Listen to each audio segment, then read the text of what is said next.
Anyone who says that picking up a coin with fake nails on is the hardest thing has never tried to open a fucking can.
Hold. Wait, I'm almost done. I'm checking a couple things real quick. We'll change it over in just a moment. Don't worry, the music will keep going. It's fine. I realized that there was like one last thing that I needed to do, and I'd already hit fucking start. Because that's just how this goes, you know? That's just par for course.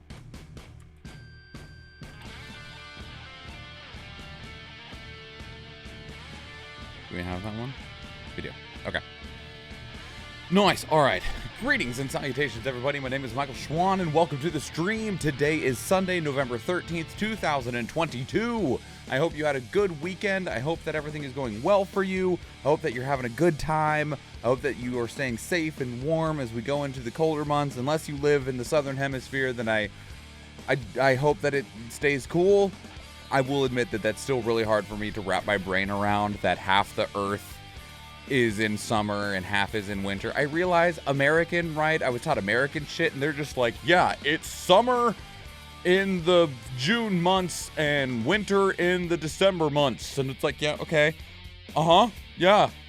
So that's just the way it is everywhere, right? And they're like, we don't teach anything foreign. Fuck you. And you're like, oh, do we get to learn anything about foreign stuff? The ones we beat in wars? Yeah, America the best. Yeah, that's about it. That's about the most foreign information we learn in school. Even in world history. World history is mostly like, we're going to learn about super historical shit, like before the 1500s. And that's about it. And most of it's just like major events across world history, right? Like stuff involving like the Mesopotamia and the freaking like the Mongol invasions. A lot of it's about like the Roman Empire, you know, stuff like that, like big like hallmarks of history, but that's about it. And then everything else is like, America, fuck yeah, gonna go out and save the motherfucking world, yeah. History goes to the victors.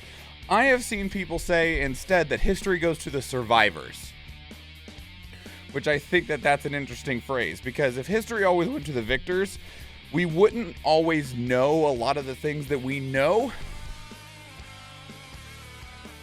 So, but welcome in Eve, welcome in Cerulean. I hope that you're both doing well.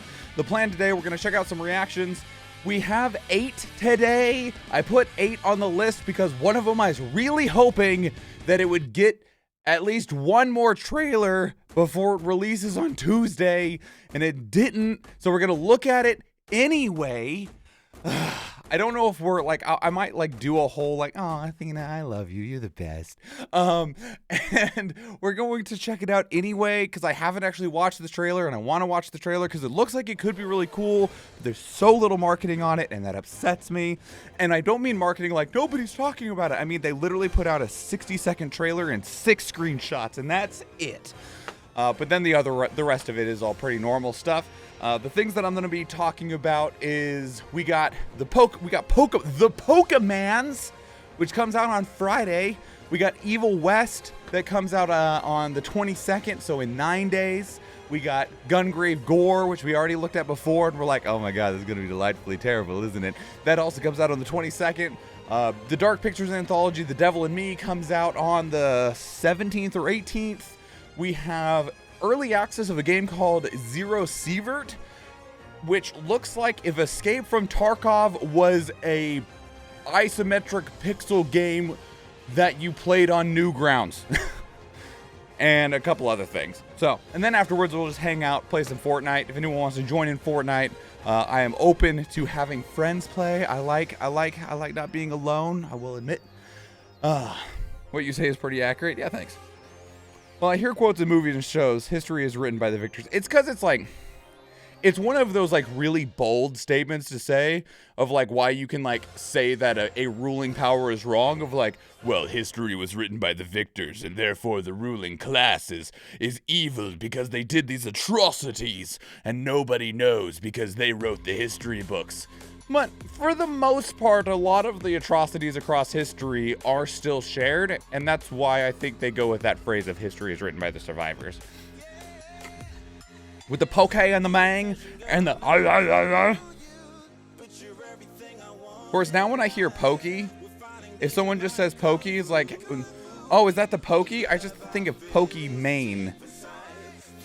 So what I'm hearing is two barely decent games. Maybe. Francie! Lurky lurks while I relax with you guys. Nice. Relax. We're going to check out some games. We're also going to get started on some Stream Raiders. Let's get that fired up.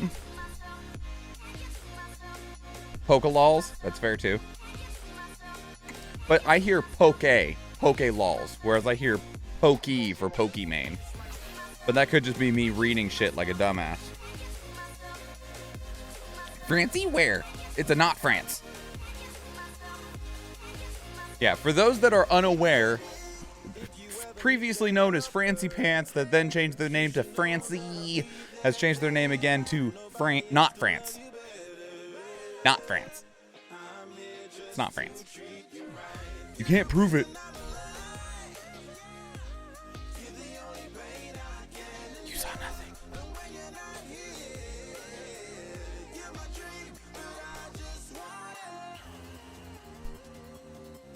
Okay. All right. If you are new here to our Sundays, welcome in. What we do first on Sundays is we check out a bunch of upcoming game trailers for games that are going to be releasing in the next week or so. Just kind of depends on where the dates lie. If we don't have enough games that are coming out that are of interest to me or of note, then we will just fill with other things that might be releasing significantly farther out. I build these lists ahead of time. We do these live on stream because they make for a more interactive and dynamic experience, both for myself as the content creator, as well as for people that'll be watching it later on YouTube. The way that these work is I'll read an intro off of my head, we'll check out the trailer, and then when it feels like the conversation is starting to wrap up or it's just time to go, I'll read an outro, we'll make faces. Face gets used in a thumbnail, rinse and repeat. You saw nothing. There was nothing here. You can't prove it. It's not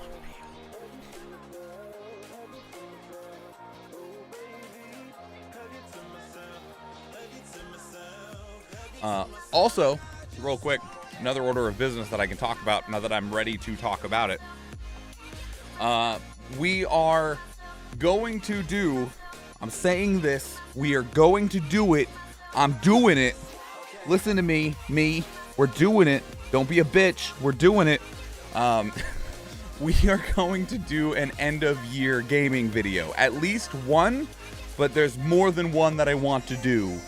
In terms of kind of like a best and worst of games video. You see a lot of content creators do them of like, these are some of my favorite games over the years. This is my game of the year kind of stuff. Listen to me, we're doing this. And I was trying to figure out how and when I wanted to cut that off. And because I actually have to, like plan out and make the videos and stuff, right? I was like, well, if it's good enough for the Game Awards, it can be good enough for me, which means the cutoff date for games for 2022's video is going to be November 18th, the same way, November 8th? 18th. I think it's 18th. Yeah, November 18th. And so any games that we play after November 18th will not be considered for the 2022 video, which means that the last game that is making it within that time frame is going to be Bayonetta 3, because we will likely finish Bayonetta 3 on Tuesday the 15th. If we don't finish it on Tuesday the 15th, it'll be finished on Thursday the 17th. I genuinely expect us to finish it on Tuesday, and then that's it. Any other games that we play that are new to me or new for us afterwards will be going on to the 2023 video, and I'll have to start a new spreadsheet. So with that said, I already actually got the list like figured out and separated out. I don't have the numeration of like what is number 1 and what's number 7 yet, but I've started that process of, I currently have like 5 categories, which is going to be difficult because I'll either have to just ignore a couple of categories or figure out how I want to combine them together. And it's like the good, the bad, the ugly, the memorable, and the forgettable. Because you can have good games that are forgettable, you can have bad games that are memorable.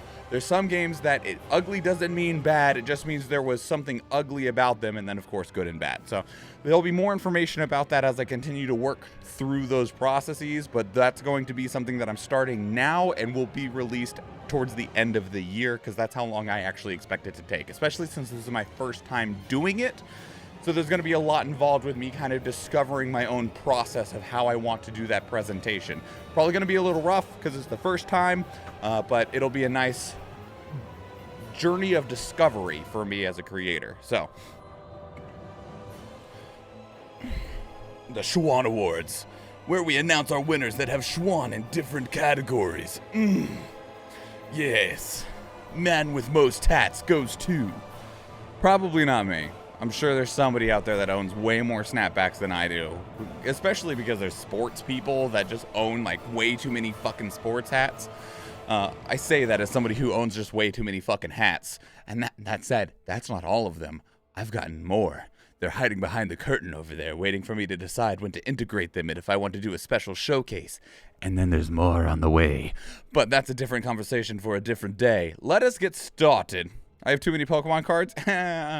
I used to have too many Pokemon cards, and then I sold a bunch of them, and I gave the rest to my kid. And I used to have too many Magic cards, and I sold all of them bitches. I sold all of them. Oh, there's actually no reason to do that. We can stay here. Those are just sports games.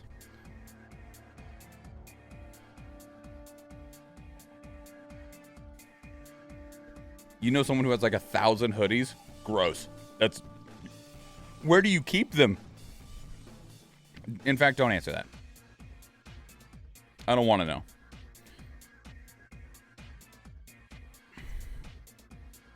That says October 25th. That is not the right date. It says November 15th on Steam. Okay. All right. Sooner we get started, the sooner we actually start achieving some of these. This is going to be the awkward one. This video might be very, very short. Okay? Just as a heads up. All right, everybody. If you want to drop in your YouTube swans, your high swans, your re-swans, your creepy emotes, your whatever fits your fancy to say hi to the new YouTube video. Let's get started. Gotta give that double-handed butt slap of go. Let's do this. All right. Oh, yeah. All right. Greetings and salutations. My name is MichaelSchwahn, and welcome to the channel. We have some more reaction content for you, and today we are checking out Eden Gate: The Edge of Life. Now, as just a precursor, I'm checking this out strictly out of self-interest and not because I'm expecting to see a whole lot here. This game releases, allegedly, according to the Steam page, November 15th, 2022. So, like, now.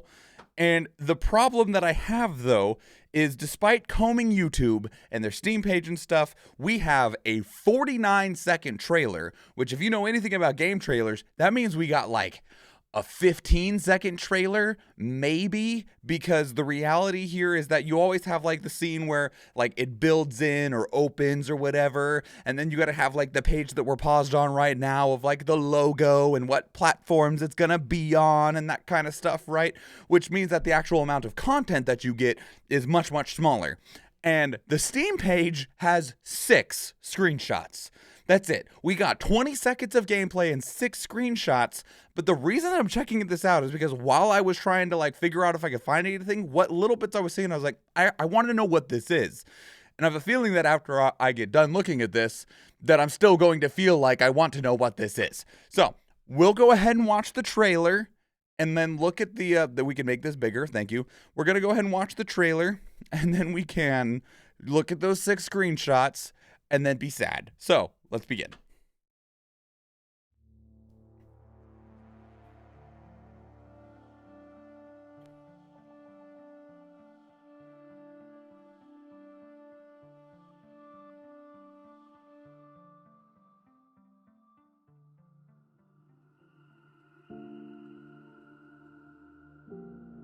This is all cinematic so far.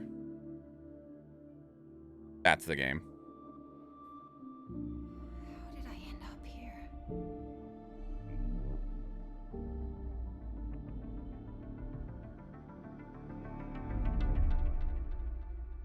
How could this happen? That's all they fucking showed off. God damn it. That's not much more than what's in these frickin' screenshots. Okay, so also here, according to the Steam page, this is a casual adventure, story-rich, linear puzzle game. The general, like, visual that I'm getting here, like, the visual style and everything for this is definitely making me think of kind of, like, along the lines of, like, Life is Strange, just in kind of, like, the general presentation. I'm opening these up in new screens so that they can be bigger. So just kind of like the general art style and presentation of this, it gives me that kind of idea of like where your character has some sort of mystical ability to them. There's some weird like magma tentacle things going on in this screenshot, which means that there's probably something mystical happening in some weird way. You got a little boy who's clearly in some sort of like containment cell playing with, I don't know. You could say it's a kid's toy. It may or may not be. I don't know. But see, this is why I'm frustrated. Because there are parts of this that look cool. That look like this could be neat. There is an air, an energy, a vibe here that's like, this could be interesting. This could be cool. But sweet Lord, this game releases on November 15th, and this is it. If this game costs more than like $10, it is going to be at such a painful struggle to get anybody's attention, strictly because there's nothing about this game. I looked, this is the developer's first game. There's hardly any information about the developers. There's hardly any information about this game. And it looks like it could be cool. Like, it looks like it could be neat. That trailer had just this air of mystery and mysticism about it. There's these environments that look like they could be weird, you know? But alas, here we are, still not knowing really anything about this game. And that frustrates me to no end, because I want to know. I made this video mostly just to express my frustration at the lack of information about this game.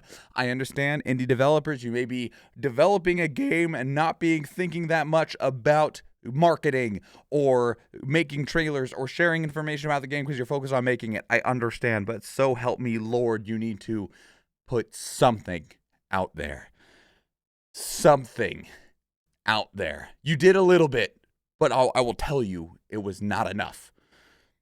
I'm still going to be watching this game. But for the future, for anyone else who might see this, please put more marketing material out for your game, because I want to know more about what this is, and I want to know if it's something that I would like, and there's just not enough for it here. But anyway, so that's Eden Gate, The Edge of Life. Maybe they had a very little budget towards marketing. Sure, that could very well be it. But if you don't have a budget, and like, I don't see a publisher on here. It's just Hook. That's the only people's name that's listed on here. Like, just cobble together just like some quick cuts of moments in the game. Something. Like, there was 2 scenes in this trailer. One where they look at a piece of paper and one where they're looking at a city. And that is just not enough. Like, if this trailer was twice the length with just a bunch of we don't know what's going on scenes from the game, that would have been more. But yeah, so that's Edengate, The Edge of Life. Let me know what your thoughts are. I'd love to hear from you. Put them down in the comments below. If you want to keep the conversation elsewhere, two great places to do so are Discord and Twitter. Speaking of Discord, we have a channel dedicated to these reactions where you can place links of your own that we can watch together live on stream, because we do stream on Twitch, and I would love to see you there. If you enjoyed this video, please leave it a like. If you want to catch future videos, please subscribe to the channel. And if you do watch one of the other videos on the channel, or if I see you in the live stream, thank you and enjoy.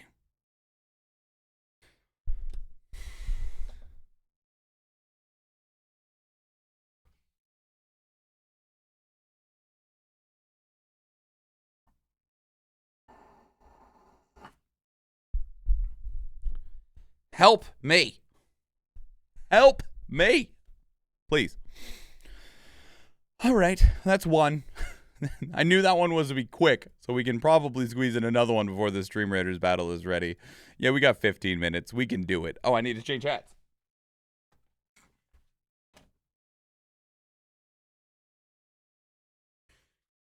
I need to change hats. Hello? Can I have... Thank you. Okay, we'll do another one. Let me 2 minutes. We could always go down and do 0 Sievert instead of lawn. Let me see what the length of these trailers. 2.5, 2, 2, 9. That's a vertical slice. I need to move that one. Okay, we'll do 0 Sievert instead, just because of the limited amount of time. And that way these videos will be right next to each other. We'll do lawn and skip the vertical slice is what we'll do. Okay.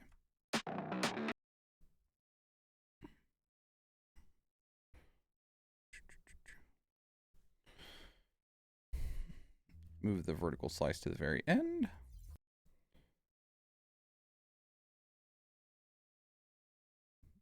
Trippy.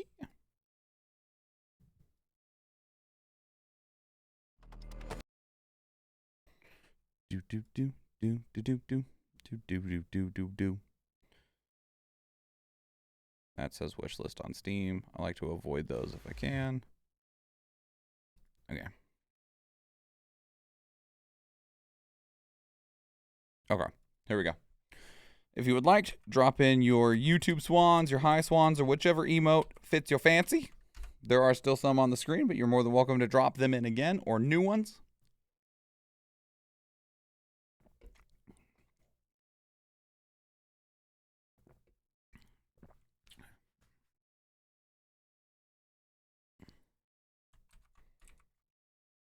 Here we go. Greetings and salutations. My name is MichaelSchwahn and welcome to the channel. We have some more reaction content for you, and today we are checking out Lawn. Now, Lawn, I'll give you a precursor. It is a VR game, which for some people is like, yeah, some people is like, nah. Not a lot of people own VR headsets, so I understand if this didn't come across your radar or if it's not on your radar. I don't do a very large amount with VR, but I like seeing where VR is going. And VR is something that is continuing to grow and evolve, especially as we're seeing more people get involved with the VR space. The Oculus, well, now it's just the Quest 2, the Meta Quest 2, has been doing very, very well for VR. We have the PSVR 2 coming out right around the corner. And well, I say the corner, it's in February. And so with those two platforms, we should see a continued growth and push of VR to keep growing, especially because I believe we're supposed to see a MetaQuest 3 sometime next year. So this is Lawn. It's a story-rich action shooter, which shooters are one of the very, very popular things alongside rhythm games in VR, but they're not all on the same level, and what little I've seen about this game seems to make it look like it could be on a different level. So, here goes.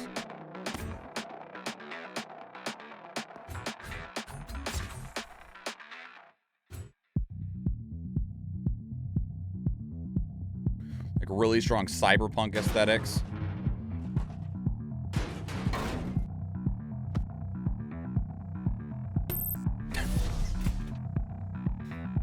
Thanks for your face, buddy.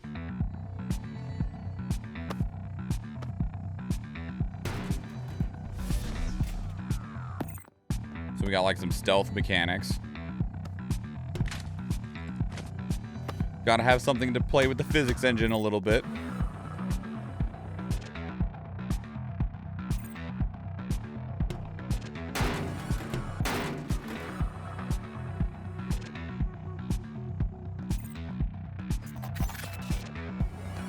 This first trailer is very early, by the way. I think this is from over 2 years ago.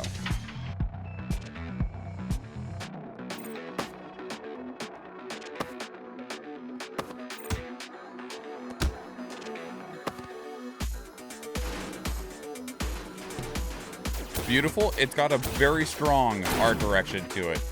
A lot of VR games are very simple in their graphics, both for performance reasons and also for ease of development, since it's a lot of experimentation within projects. I think something that messed me is the lack of feeling or weight in my hands, right? You're airboxing and you're seeing this dude get punched and you don't actually feel anything as you do it. There's no feedback or anything like that. There's so much tactile feedback that we receive in our lives that it would be weird not to have it. Yeah, this is actually from 3 years ago, November of 2019. So that was the initial announcement. We're going to jump forward to June of 2020. This was when it was shown off at the Summer of Gaming.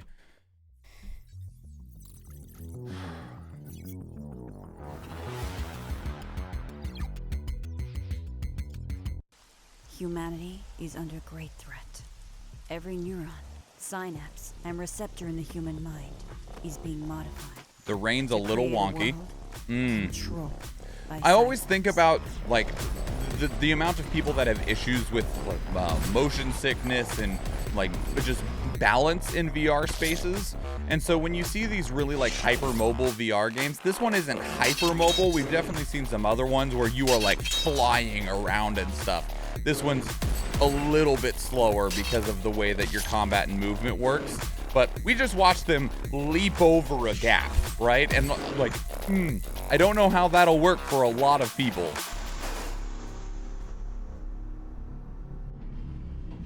Problem is that the more realistic graphics, so it's much easier to get motion sickness. Yeah. It's harder for your brain to separate it out as being something different. They're like, look, we have liquid physics in our game.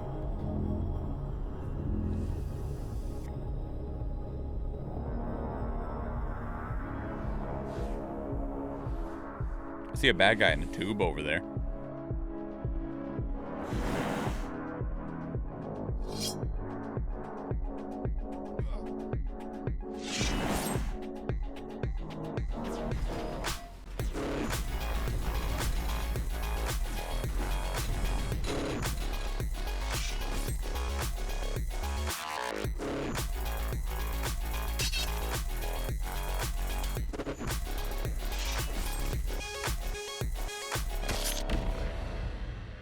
The like magnet shooters are neat. Kind of like in movies with shaky camera POVs. Yeah, I mean, even people have issues with motion sickness. Oh, this is jumping forward how far? This is jumping forward to May of 2022. So almost 2 years forward, only 5 months ago. There are people that have motion sickness with non-VR games.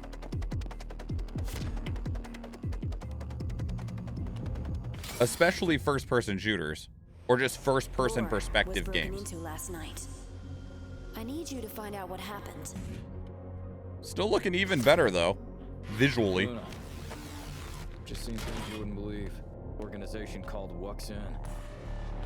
They tried to kill me. Animation seems smoother. He's taking over the city, wanting to control society through a form of mind uploading. You got really motion sick in Skyrim? Was that Skyrim VR or just regular Skyrim? There's Skyrim VR now, right? I assume there is. We need to put an end to this. Lucky. I need a weapon. Wuxin have this place surrounded. We need to stop this Wuxin group and protect the city. Oh! Oh.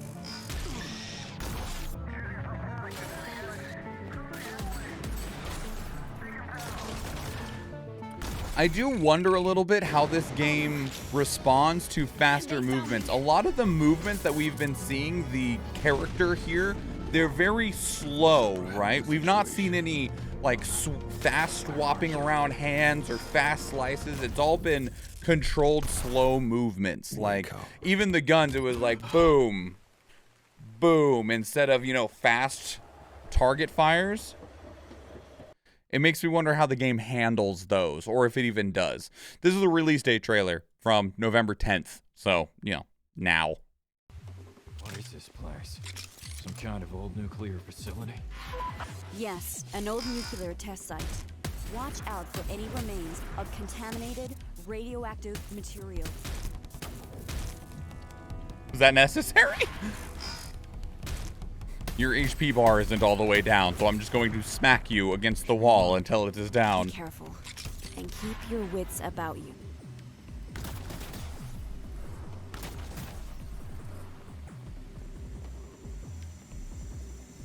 It felt fun, fair. Would it be as satisfying, though, if you didn't have any tactile feedback for it?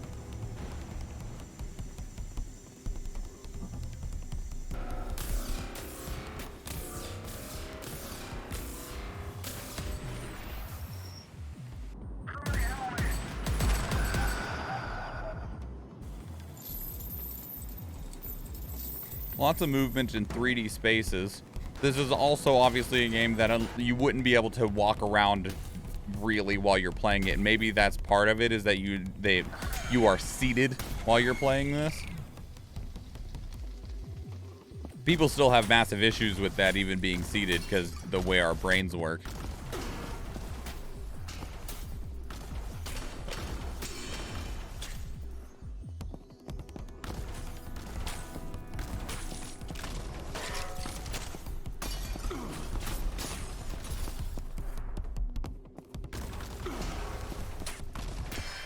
Almost VR, almost arcade-like. Yeah. And, like, even then with the gun, like, there was no snap, right? There wasn't, like, obviously you wouldn't be holding a gun, so you'd have to be holding your controllers and, like, do a motion. But there's no snap to any of the movements, which makes me want, like, makes me wonder how this controls to somebody that is faster moving and how it handles it.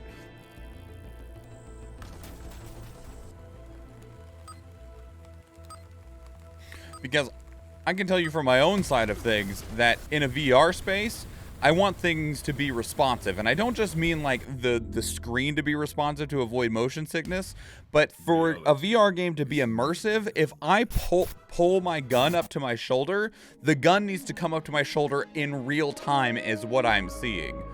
That's part of what causes the motion sickness, is also just the lack of agreement between what your body is seeing and feeling versus what your eyes are seeing. So that's Lawn. This is something that I feel like it has a lot of potential. Like, I really like the way it looks. It looks like it's got a lot of actual, like, what feels like legitimate gameplay elements in it. Because, like, one of the problems that exists in a lot of VR games is that there's a whole bunch of VR games that they look like proof of concepts of, like, we want to build this kind of game, but we don't have the money or the studio or the manpower, or the technology isn't quite there yet to build a significant major release within this style of game. And I feel like that's where a lot of them sit, is in that space of, we built what could be, not what it is going to be.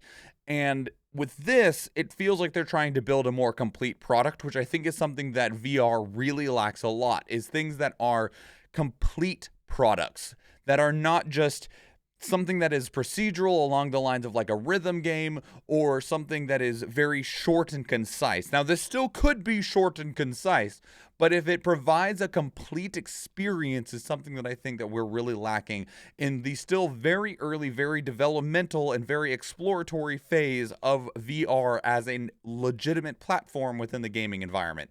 So that's Lawn. Let's go back to that release date page. Epic Mega Grants recipient. I wonder what the fuck that means. Probably just means they got a lot of money from Epic, and it's going to be, it says Steam VR, which is interesting. Of course, I also don't know how much of a platform Epic Games has for a VR space. But even on this release date trailer from a couple days ago, it still says Steam VR, so you're not limited on that aspect of it only being through Epic Games. So there's at least that, but I'm curious. I know only one game that is like that. It was the Norse mythology game. I forget its name. There's a couple others out there. The Battle Sister game for Warhammer 40K is meant to be a complete experience, although it's just another kind of, it's just a shooter. There's very few things that are complete experiences, though. But, so that's Lawn. Let me know what your thoughts are on it. Let me know what your thoughts are on VR. I'd love to hear from you. Put your thoughts down in the comments below. If you want to keep up the conversation elsewhere, two great places to do so are Discord and Twitter. Speaking of Discord, we have a channel dedicated to these reactions where you can place links of your own that we can check out together live on stream. Because we do stream 4 days a week, Tuesday, Thursday, Friday, and Sunday, and I would love to see you there. If you enjoyed this video, please leave it a like. If you want to catch future videos, please subscribe to the channel. And if you do watch one of the other videos on the channel, or if I see you in the live stream, thank you and enjoy.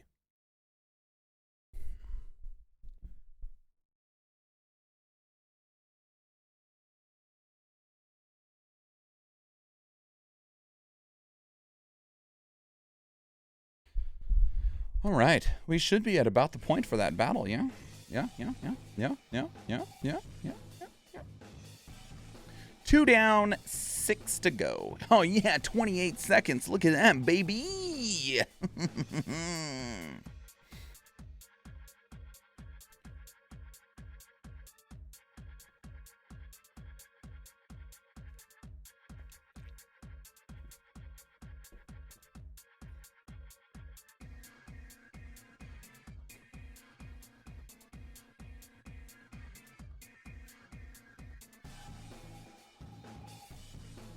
Don't worry, Kanji, we're gonna help you.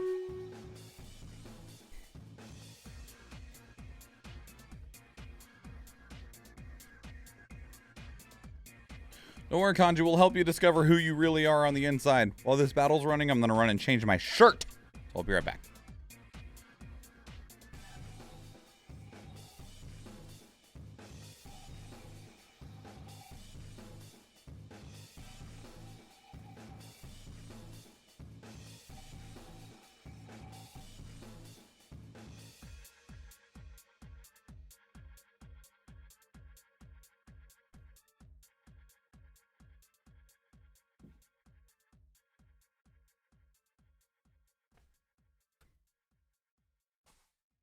Well, I grabbed a Pokemon hat because that was just next in line.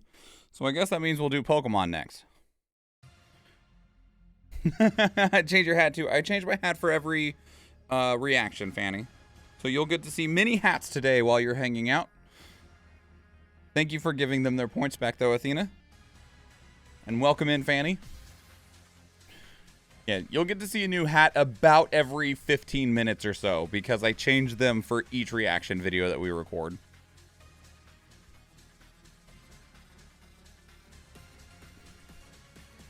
Warriors, come out to play. Warriors, come out to play. All right, pleasure units, everybody. We'll go down and do Pokemon next. There's quite a bit in here. A lot of these are short.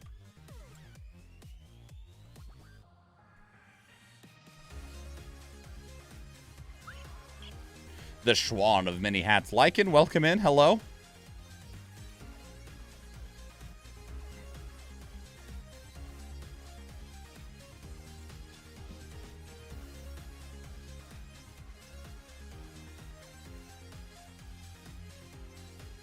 Okay.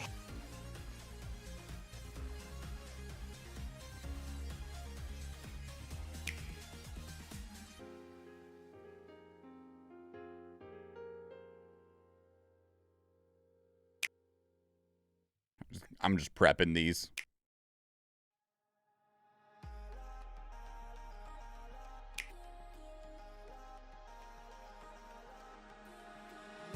These are the same video. Yep. Okay.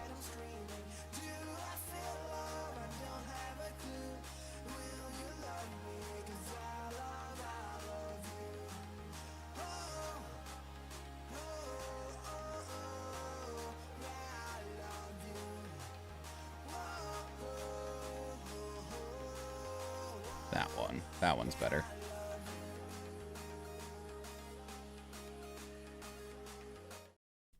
All right. All right. Put in your YouTube swans, your high swans, whatever emote fits your fancy, however you feel about it. Whatever is your preference. Pog swans are welcome. Heart swans are welcome. Those incredible cactuars are welcome. I was about to be really ashamed of myself. Like, what is this? What is this Final Fantasy creature that I see? Wouldn't you like to know? All right. We're here. This is the last one of these Pokemon ones we're doing. So, final call.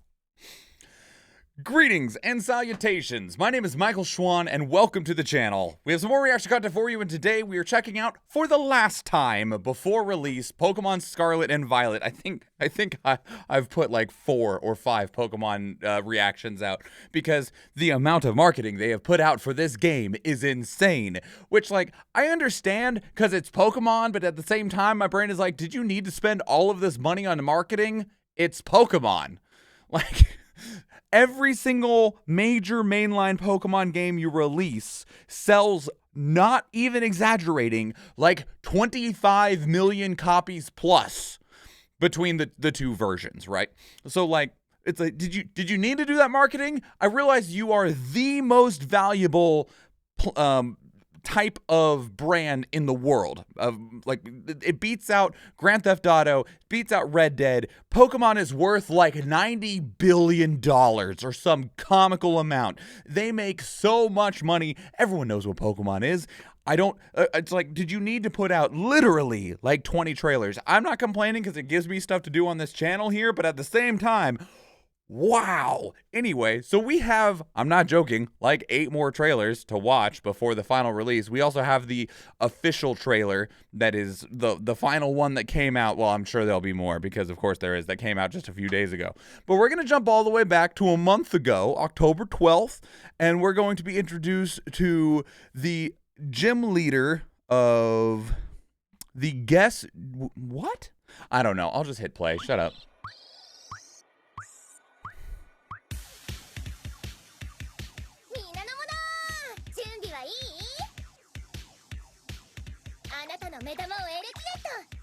Is that are those Pokemon in your hair?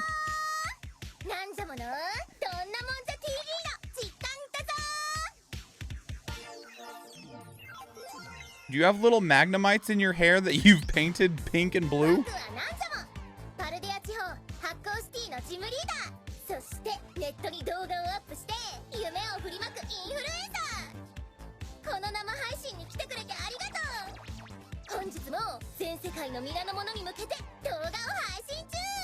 Pretty sure that's a Magnemite. Yeah, me too. But his little magnets are smaller.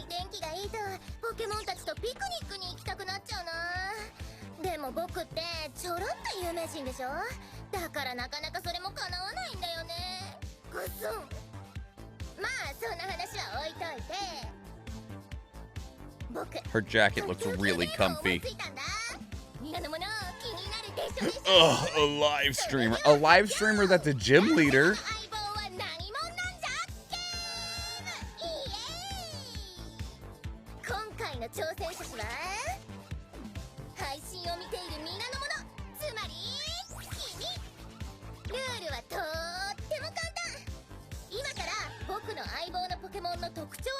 It's Clefairy.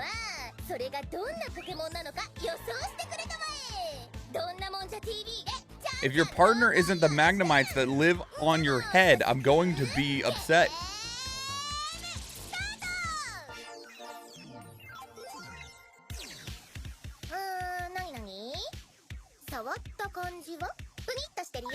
It's squishy. Okay, the Pokemon is squishy. Means it's not a Magnemite. You're gonna tell me those are hair clips. One, thank you for addressing the Magnemite on your head. But two, you're gonna say these are fancy schmancy hair clips? I don't believe you. Those are Pokemon. 可愛いでしょ。素早さは動きはちょろっと鈍くてのんきなイメージがあるかな。どんな見た目？見た目ね。コブが2つあるんだけど。 Two big old bumps on its noggin that people mistake for eyes. If this is a new Pokemon, we're not gonna be able to guess it anyway.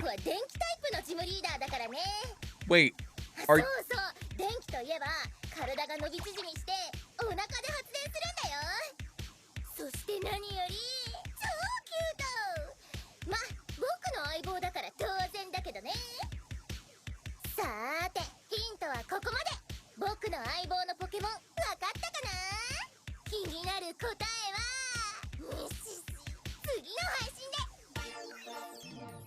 wait. 皆の者の予想コメントで Okay. Wait, you better. You're not gonna fucking show us what the shit? Fuck. What? No. God damn it. Fine. I don't have another trailer for this. Is this? No, that's this trailer, isn't it? That only has 139 views. What the shit? What? No, you. Fine, whatever. We're just gonna move on and ignore that garbage. It was on Instagram for sure. Okay, well, that's not here on YouTube. So, alas, here's the official Lands and Towns trailer. The open world of Paldea awaits. Look at that frame rate. Woo! And out here, you can meet new Pokemon. She's a live streamer, all right? Clickbait and nothing else. That's what I'm doing wrong. And come across brand new legendary Pokemon that you can ride. I gotta put never before seen Pokemon in the title of this video. Adventure. In Pokemon Scarlet and Pokemon Violet, it's your world, your way. Okay, that was like just a TV trailer. All right.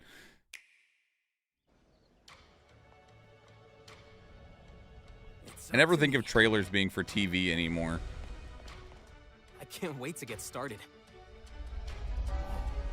Whoa. I can roam free and explore wherever I want. Yeah, I would love for a Pokemon game to look like that, but then Game Freak and the Pokemon Company and Nintendo would have to spend some actual money on development, and they don't. Everywhere. Oh, The human shirt is very lifelike. Dude, you look so real. Battle. Let's do it. Look, go, little pepper Now it's a boy. water type? Come on, let's see what else we can find. France, you want to just drop it in chat?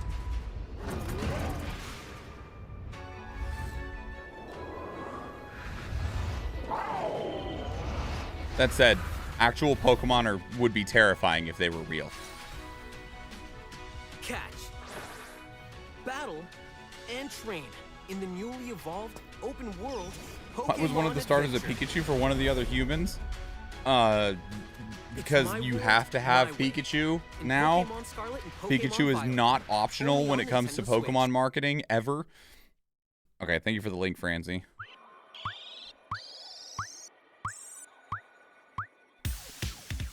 This is the full presentation.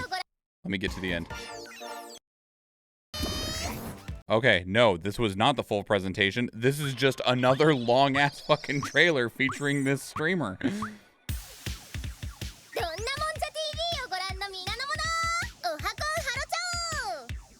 Why do you have points for teeth? I want her hair clips to be Pokemon. Give me a Paldea region Magnemite that looks like that, please. いやー、前回話したけどさ、僕もポケモンたちとピクニックしたくなってサンドイッチの材料買ってきちゃった。まあ、いつ行けるかはわかんないんだけどね。Seriously, I want those as Pokemon. なんじゃこの相棒は何者なんじゃ？ゲームの答え合わせ。 I will take an alternate evolution of Magnemite that is both of them together, because you only have Magnemite and Magneton and Magnezone, right? And Magnemite's 1, Magneton is 3, so we don't have one that's 2. So that could be the 2, and it's those colors, and they float around together as one Pokemon. Give me that one.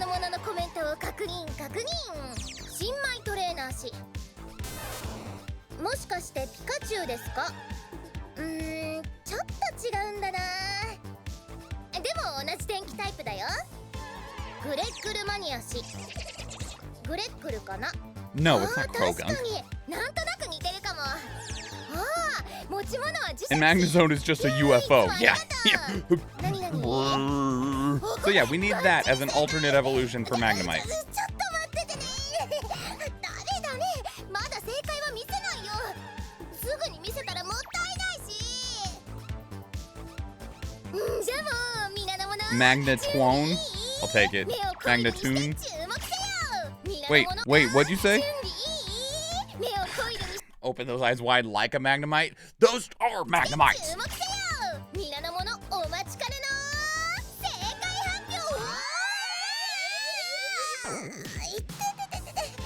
もういきなり出てきちゃびっくりするよ。 Who's holding the camera? よいしょ。僕の超キュートで頼れる相棒、ハラバリーで Belly Bolt. どう予想合ってた？ So these on the little sides here, the big white things, those aren't eyeballs. Its eyeballs are these little yellow spots above its mouth. Okay. 改めてヒントをおさらい。皆の者スクショタイムだぞ。脳内フォルダに焼き付けろ。触るとプニッとしてて目玉みたいに見えるここは実はコブ。お顔はここだよ。かわいいでしょ。 Reminds me something out of Katamari Damacy. Oh. のんきなイメージがあるけど、さっきみたいに突然素早く動くこともあるよ。てなわけで改めて正解はハラバリでした。ま、僕のファンなら分かってくれたよね。今回さ、 Oh, there's more. なんじゃものこと教えて。 But wait, there's more. 皆の者ってば僕に興味津々ってことだね。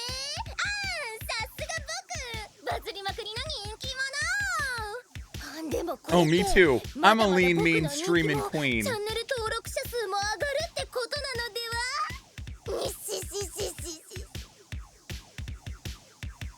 じゃ、はじめましての人のためにババーンと自己紹介。僕はなんじゃもネットに動画をアップして夢を振りまくインフルエンサー。そいでパルデア地方の発酵シティで電気タイプのジムリーダーとしても活躍中。ハラバリーたちと一緒に挑戦者とバトルを繰り You know, 広 as げてる cute さ。 as her jacket is, it would be so inconvenient. You'd like have to pull it up every time you needed to type or some shit. ビリビリッと来ちゃった君はパルデア地方の発酵シティまで僕に挑戦しにおいでませませ。いつでも Or she's on like a コラボしてあげるから。 stage. She's not doing any controls of anything, so. あなたの目玉をエレキレット、エレキトリカルストリーナー。何者なんじゃ？なんじゃもでした。またねー。 I want those Magnemites to be real. Damn it. I said give them to me. Welcome in, NVJ. All right. Ghost type trailer. Ranha Academy's Ghost type Pokemon Club. On assignment to find Ghost type Pokemon. I saw a couple here earlier. Let's see if they're still around. No. See, if Pokemon were real, no. I'm not gonna go looking for fucking ghost type Pokemon. Have you read the fucking logs in the Pokedex about like any of the shit involving ghost type Pokemon? They like steal children, eat your dreams, devour your brain and soul and shit. Hell no. No. Fine. Deep breaths. I can do this. That's a fucking It's just a Mimikyu. Okay, keep it together. This poor bird. Oh, it's just a Mimikyu. Oh, it's just That's fucking still scary as shit, though, okay? a Mimikyu. Okay, keep it together. That's that Gengar. No! Oh, come on. No! I saw something else here earlier. There it is. Oh, that doesn't look like it's just a candle. Is that a Litwick? No. It's a ghost puppy. Oh my goodness, it's so cute. For now. Oh, look at you. You seem friendly. Who's a good Pokemon? Oh, wanna play, huh? Oh, am I really this out of shape? Okay, here we go. Wow. Searching for ghost types really sucks the life out of you. This is Okay, found footage. Just one more. This is found footage. We don't know what happened to the person that recorded this.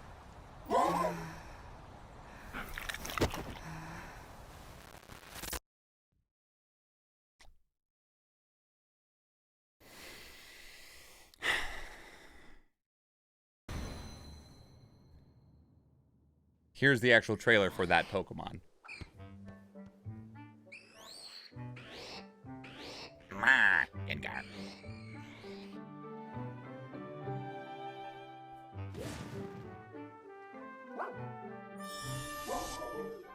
Grievard.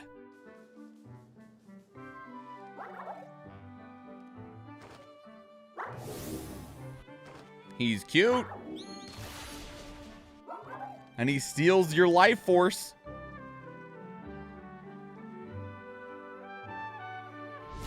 Don't step into the candle ring. You'll never be able to step back out. Okay, so this is the official Japanese trailer that was aired 11 days ago. So just a heads up, you're probably going to get some more Japanese in here, but that's perfectly fine. Let's see if there's anything new in here.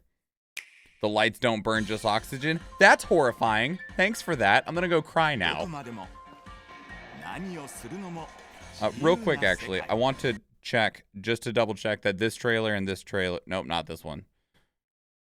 There's no way that these can be the same ones because they are 2 minutes difference in length. Can I have... That's Japanese. Oh, okay, we won't watch this one because I can't even get English subtitles on it. All right. This is the Gimme Ghoul reveal trailer.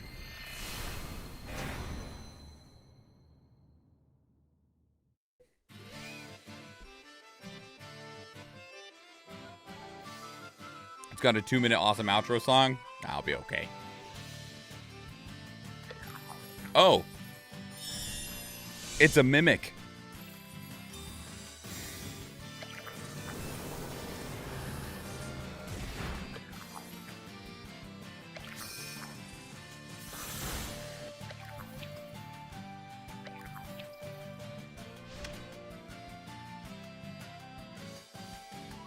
Oh. He's so cute. This is what he looks like when he wants to go roam around. Okay. Makes me think there's a story, you can probably look it up, the dragon's coin or something like that. And the story is about a dragon that's like this big, that his hoard is a single gold coin. And he lives in a village and everyone trades the coin that the dragon owns. And when you trade the coin, the dragon goes with the coin. So this dragon that's like this big just lives at different people's houses while they trade the coin around in town as part of their normal trade. This is the official trailer. So this should be the last one, unless they also do like an official trailer and a launch trailer. But we won't see the launch trailer. Damn, copyright. They're trying so hard to get Quaxley. Oh, it's Ed Sheeran. I'm fucked. I like that they only showed Quaxley like, hey, people like Quaxley too, right? As you got Sprigatito stands and Fuecoco fans going, Rah!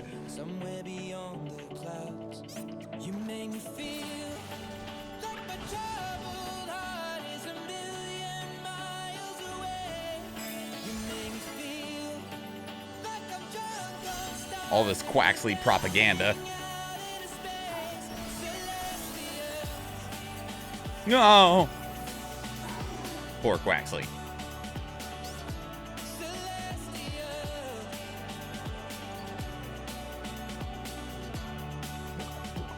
Smoliv. See the light shining through the rain. 1,000 colors in a brighter shade. Needed to rise from the lowest place. There's silver lining that surrounds the gray. When I get lost, will it come back around? Things don't look up when you're going down. I know your arms, they're reaching out from somewhere beyond the clouds. You make me feel like my trouble. I want that green cat, little Sprigatito. I want this, a Farragiraffe. That's what I want. Like I'm drunk on stars and we're dancing out in space. Celestial.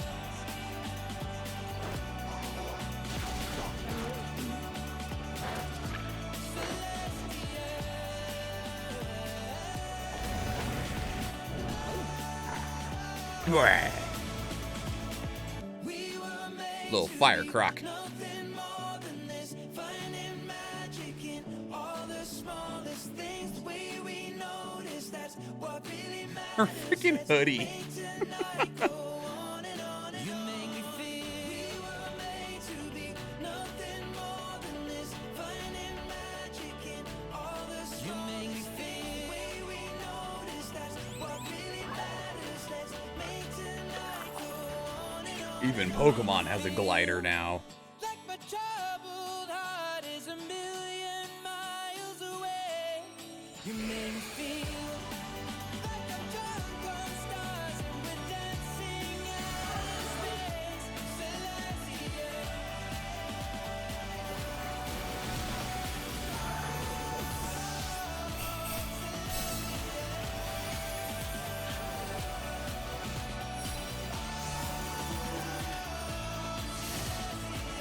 Now that I've beat you up, get in the ball. I hope they give some love to Gen 5 mods that haven't appeared in Switch games so far. Well, I mean, we should see, realistically, we should see Gen 5 something soon. Because they just remade Gen 4 with Brilliant Diamond and Shining Pearl, right? So, with that in mind, I would think that we would see something regarding Generation 5 being brought forward relatively soon. So, that is Pokemon Scarlet and Violet. The last time that we will be looking at it, at least as part of a reaction video for the sake of this channel, because it releases finally Friday, November 18th. I feel like this is going to be one of the most definitive Pokemon games.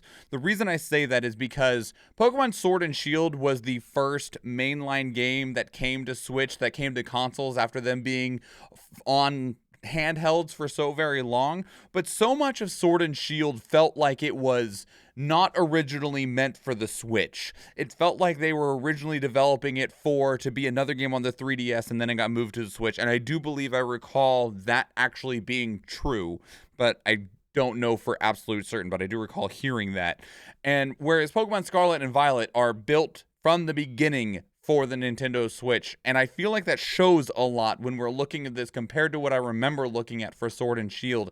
It feels like there's more here, there's a bit more polish. Pokemon games always suffer a bit from lack of funding, is really where it comes from, that they know that they can get away with less and make more, but it looks like they are trying to take advantage of the opportunities allotted to them from the Nintendo Switch as a platform. While the Nintendo Switch is an exceptionally limited piece of hardware, Pokemon, both what we've received so far in the form of Sword and Shield, Brilliant Diamond, Shine and Pearl, and Pokemon Legends Arceus, none of those have tried to push the system in any way. I don't believe Violet and Scarlet are going to be doing that either, but they at least look like they're trying to take advantage of the technology that they have available to them instead of just kind of leaving it completely by the side.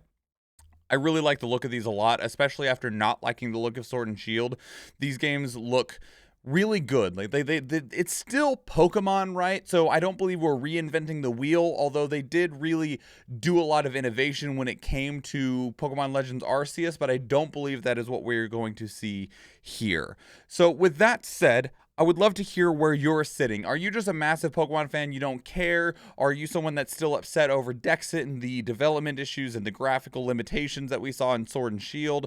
Are you a little bit hesitant? Are you excited? Are you waiting to see? Where are you when it comes to Pokemon Scarlet and Violet? I'd love to hear from you. I think a few Gen 7 games didn't even make it to Switch, like the Meteor Pokemon and maybe some other Alolan Mons. I believe actually now between Pokemon Bank and Pokemon Home, you can still forward a living dex completely as long as you have the system and games to do so. Not all of the Pokemon are able to be used on Pokemon Sword and Shield because they don't actually have the models in the files, but I do believe from really far back, you can get, I think you can get all of the Mons now thanks to Pokemon Bank being able to transfer to Pokemon Home and then utilizing releases such as like the Let's Go games, which are really good, by the way. I really actually liked Let's Go Eevee and Let's Go Pikachu. And then like with, there are ways to actually get Pokemon from like Omega Ruby, the 3DS games, onto the Nintendo Switch games. So there is a way to move forward pretty darn far as long as you have the consoles, have the games, and are willing to pay for the online services like Pokebank and Pokehome. But anyway, let me know what your thoughts are on Pokemon down in the comments below. If you want to keep with the conversation elsewhere, two great places to do so are Discord and Twitter. Speaking of Discord, we have a channel dedicated to these reactions where you can place links of your own that we can check out together live on stream, because we do stream on Twitch, and I would love to see you there. If you enjoyed this video, please give it a like. If you want to catch future videos, please subscribe to the channel. And if you do watch one of the other videos on the channel, or if I see you in the live stream, thank you and enjoy.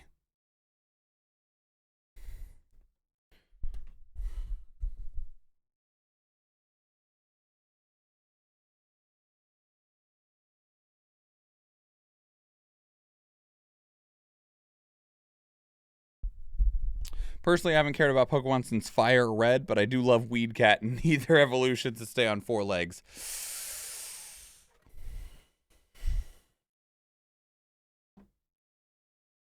While I don't know if it was real, I do believe I saw someone show off an evolution of Sprigatito, and it was not on 4 legs. But it could have been fake. There have been many a fake evolutions of Sprigatito and Fuecoco. How are we on this? Okay, yeah, that reaction was long as hell. I expected it to be. Shit, let me grab that link again.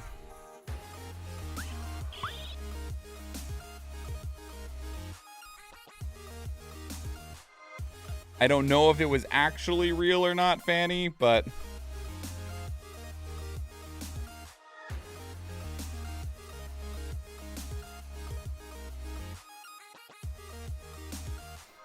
I'm the old school Pokemon fan where I enjoy a lot more of the fan games. I am old school in that I enjoy the non-3D games. Like, I still enjoyed Black and White, but it was still kind of like the isometric top-down sprite style.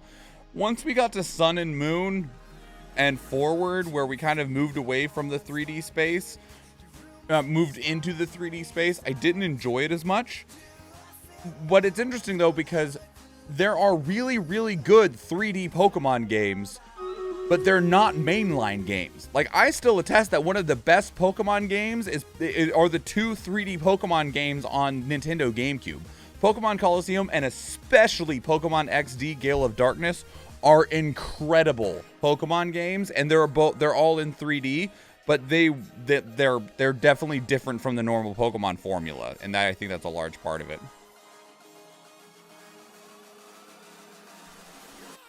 Let's Go Pokemon Eevee and Pikachu is the best mainline game. They're really good. Those 2 games are really, really good. There was some things that they did in those games, both visually and mechanically, that were fantastic. And it makes me sad that they haven't used those styles and mechanics and just ideas in the rest of the mainline games. The leak was all garbage, and I pray they're all face because none is a nose pass reskin. One is a nose pass reskin. I only saw the one for Sprigatito. Kalos Gen 6 and beyond? Well, Kalos was... Generation 6 was black and white, right? No. Black and White was Generation 5. So Generation 4 was Brilliant Diamond and Shining Pearl. Shining Pearl and Diamond were Generation 4. 5 was Black and White. X and Y were after that. X and Y was the Kalos region, and they were before Sun and Moon. Yeah. And they weren't super my jam either. They were okay. Like, I liked them more than I liked Sun and Moon quite a bit, actually. Like, if I had to pick between X and Y and Sun and Moon, I'd pick X and Y every single time. But they just still didn't jive as well with me as, like, Black and White did. 2 packs of 50 gold, which should be used for 420 channel points. Soul Silver and Heart Gold were really good. They were. Omega Ruby and Alpha Sapphire were also really, really good. You love the GameCube games at the end of it. They were so good. They were really good. I'm ready for Pokemon VR, more like Pokemon Go. It'd be more accessible too. I don't know if we'll ever hit that point. The reason that I say that is strictly because of the lack of investment that the Pokemon Company, Nintendo are willing to make into Pokemon. Because it is such a massive cash cow, they do not put cash into it very much. They just continue to do good enough to make as much money as possible out of it.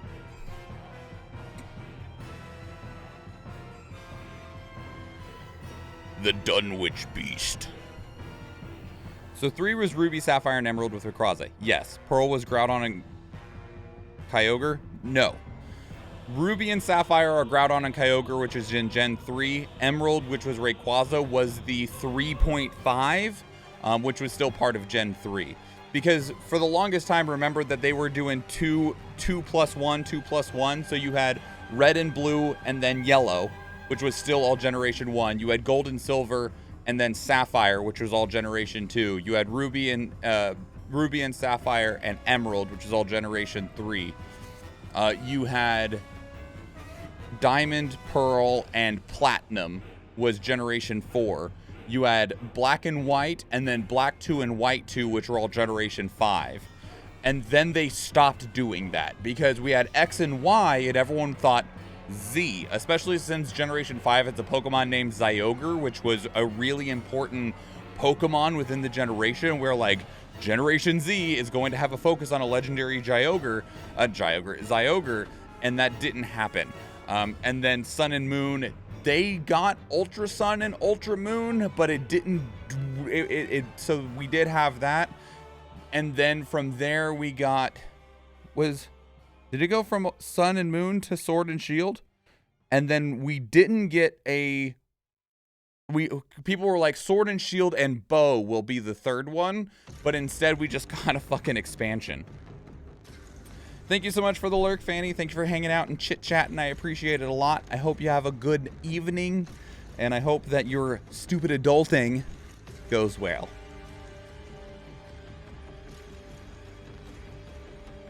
Fell off of Gen 3. Generation 3 Generations 1 through 3 are definitely the ones that I was the most involved in. Generation 4 is probably one of the weaker generations. Generation 5 is really good. I recommend Black and White a lot, and I can't speak too much after Generation 5 in terms of 6, 7, and 8.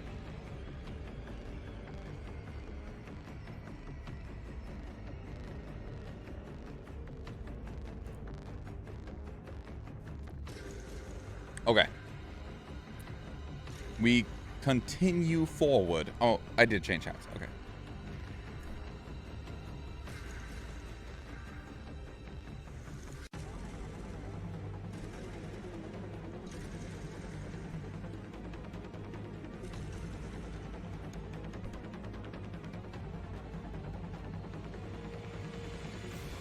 Oh, this already came out? Okay, I'm gonna scrap this one then. That means we'll have a nice even 7. So I don't have to double up on a day. This must mean that these are it's releasing on consoles. Well, actually, hang on. Let me, is it in early access right now? No, it's just out. Okay. Makes that even. An even 7? Yes, an even 7. 1 for each day of the week.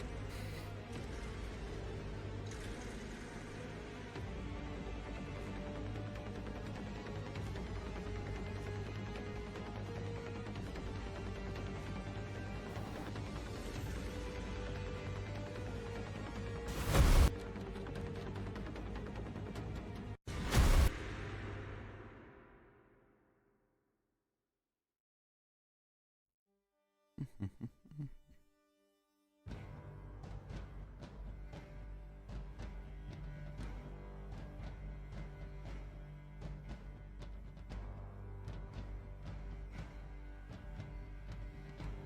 think we'll use this one.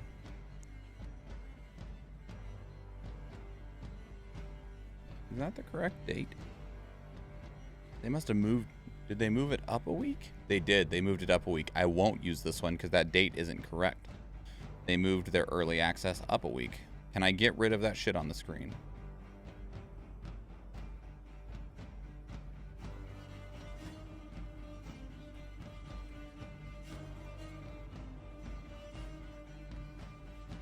We only have one track from A Plague Tale: Innocence. It's this one. It's really good. There we go.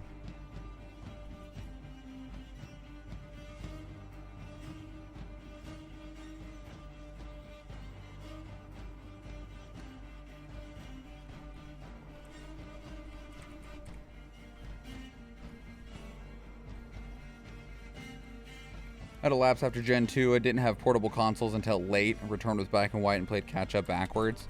I mean, Pokemon is just one of those lifelong consistencies. So, and I never really feel like there's something that you can miss out on in Pokemon. The only thing that I think across the history of Pokemon that you could technically have felt like you missed out on was the launch of Pokemon Go. Like, the first 3 to 6 months of Pokemon Go is a cultural phenomena that will not be replicated, and I think that is something that could be missed out on. But otherwise, Pokemon is eternal. Like, everything else, you can play it whenever you want and it'll be fine, and you will not feel like you have missed out on anything. So, all right.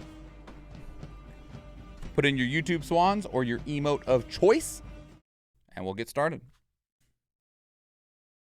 First few months of Pokemon Go was an event. It was. Only things we miss out on are mythicals. And even then, those return, and those aren't like big deals. Most of the time, the mythical events are fucking going to GameStop and getting given a piece of paper with a code on it. So, all right. Greetings and salutations. My name is MichaelSchwahn, and welcome to the channel. We have some more reaction content for you, and today we are checking out Zero Sievert? If you are an Escape from Tarkov fan, pay attention, okay?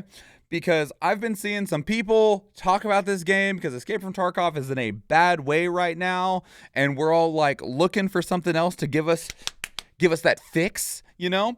And when it comes to Tarkov competitors, there are none, okay?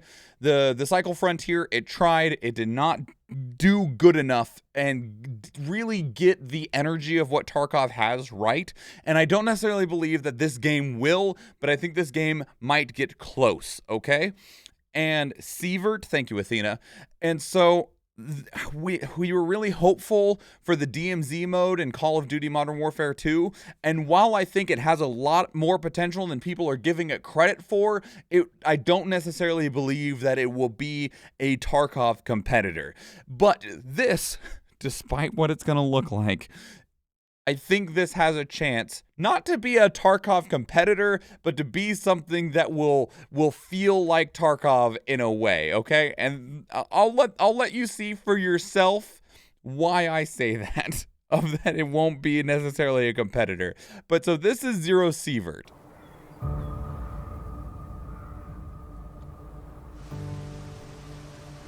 Have you ever played a game on Congregate or Newgrounds? Because I'm pretty sure I played a game that looked exactly like this. Tibia graphics, sure, there you go. But there are a lot of Tarkov-like mechanics in this. From the little screenshots that I've seen and the number of Tarkov people that I've seen talking about this. Oh, that's, you know, the horrible alien monster's not very Tarkov-y, but that's fine.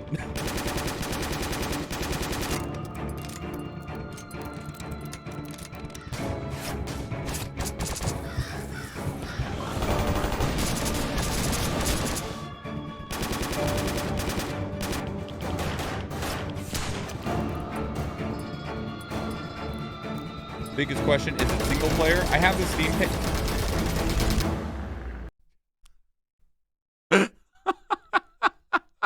I'm busy talking about Tarkov, right? I'm busy talking about Tarkov and like the comparisons of this game. So real quick, Escape from Tarkov Killa. There is a boss in Escape from Tarkov named Killa. This is his portrait in the game. I'm sorry that this is so tiny. Here we go. This is him. He watches over the super mall there. And if we go in here and we look at the target that they're shooting, this motherfucker is wearing the Killa helmet. They knew what they were doing. And he looks like he's in a mall. I approve. I approve. Thank you for the lurks, Cerulean. Sievert is a way of measuring radiation. Okay. All right, so that was the gameplay trailer that was shown off 3 months ago. This is the early access launch date trailer. The date at the end of this trailer is incorrect, but it is another trailer, so we're going to watch it anyway, and this came out at the beginning of October.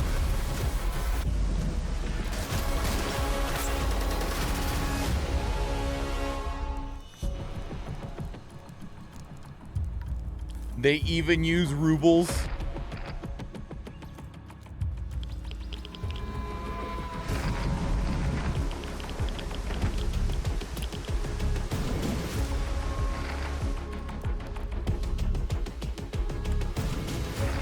You got quests, looting, weapon customization. People busy asking for Tarkov clones in competition. I don't think they expected it to look like this.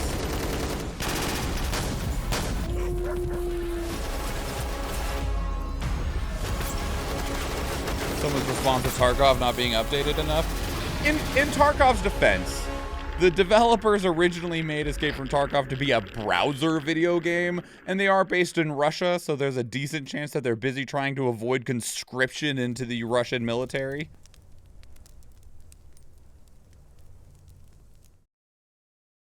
So, you know, there's some things there. Okay, that said November 22nd. That is incorrect. It is November 15th. I guess they moved it forward, so it's going to be ready here, like, now. So here we go.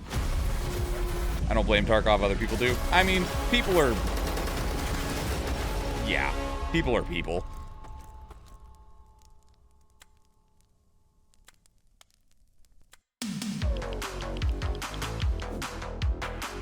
The Universal Mall instead of the Ultra Mall. Man, these people are just like... They're wearing it as a watch, not even on their sleeves. The inspiration is literally just grafted onto their wrists. Not a complaint, just an observation. I want to loot a PlayStation. Shit.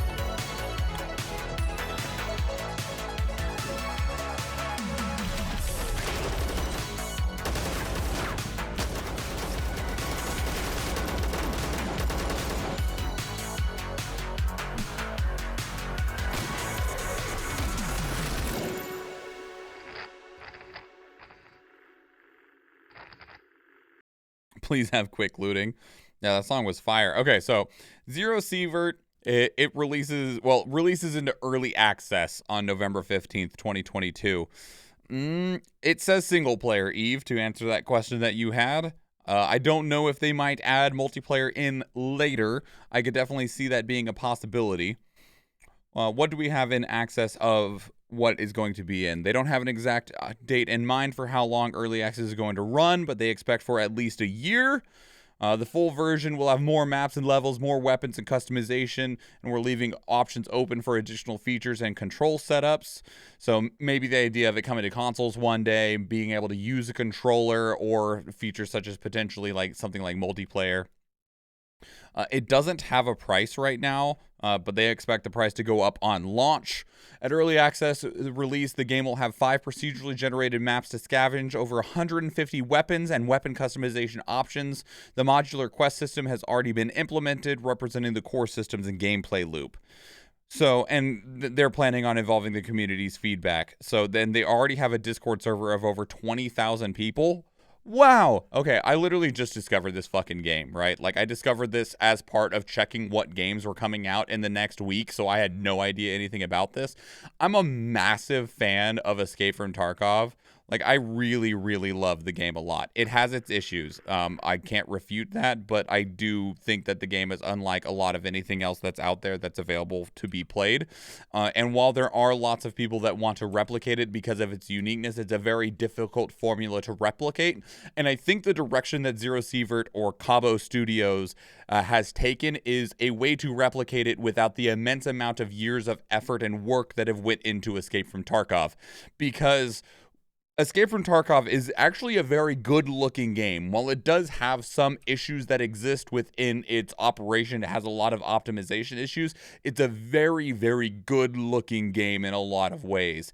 And that requires a lot of time, a lot of investment. They have massively detailed in every single individual part of weapons so that the weapons can be modular, in which case, like, a gun is missing its dust cover, and that dust cover is fully modeled so that it can be removed from the gun. And that takes a lot of work. That's a lot of art assets to make. And so doing the game this way makes sense, because this will be something that sets you apart. This is a way to make the cost lower, because instead of needing to build this hyper detailed dust cover for one gun out of hundreds, it's just a couple of pixels, right? Because the gun is only 8 pixels long, or maybe, probably more like 20. And on top of that, it makes it where you're like, yes, we made Escape from Tarkov, but we have these old school Flash style graphics from back in the day. And that makes it the same, but different, and different in a way that can feel meaningful to where you are your own thing. And I think that's a really good idea. So that's Zero Sievert. Let me know what your thoughts are. If you're a fan of Escape from Tarkov, I feel you, I hear you. I know that we are struggling in terms of the game just not having a lot of support right now.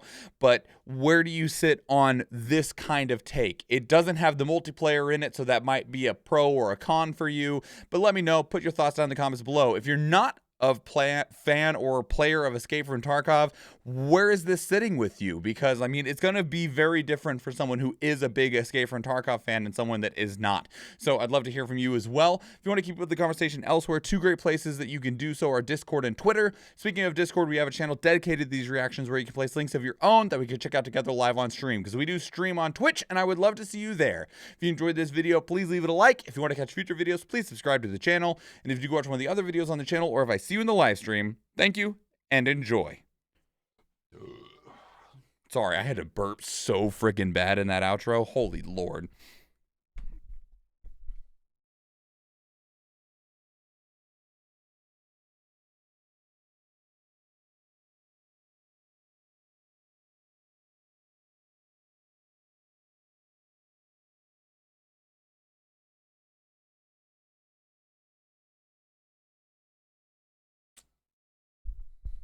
We heard it. Sorry. I apologize for that. Okay, I do believe I need to change shirts. We have 12 minutes on the battle.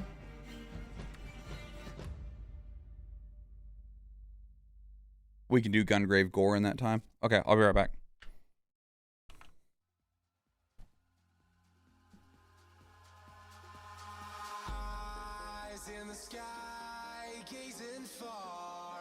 Into the night, I raise my hand to the fire, but it's no use, 'cause you can't stop it from shining through.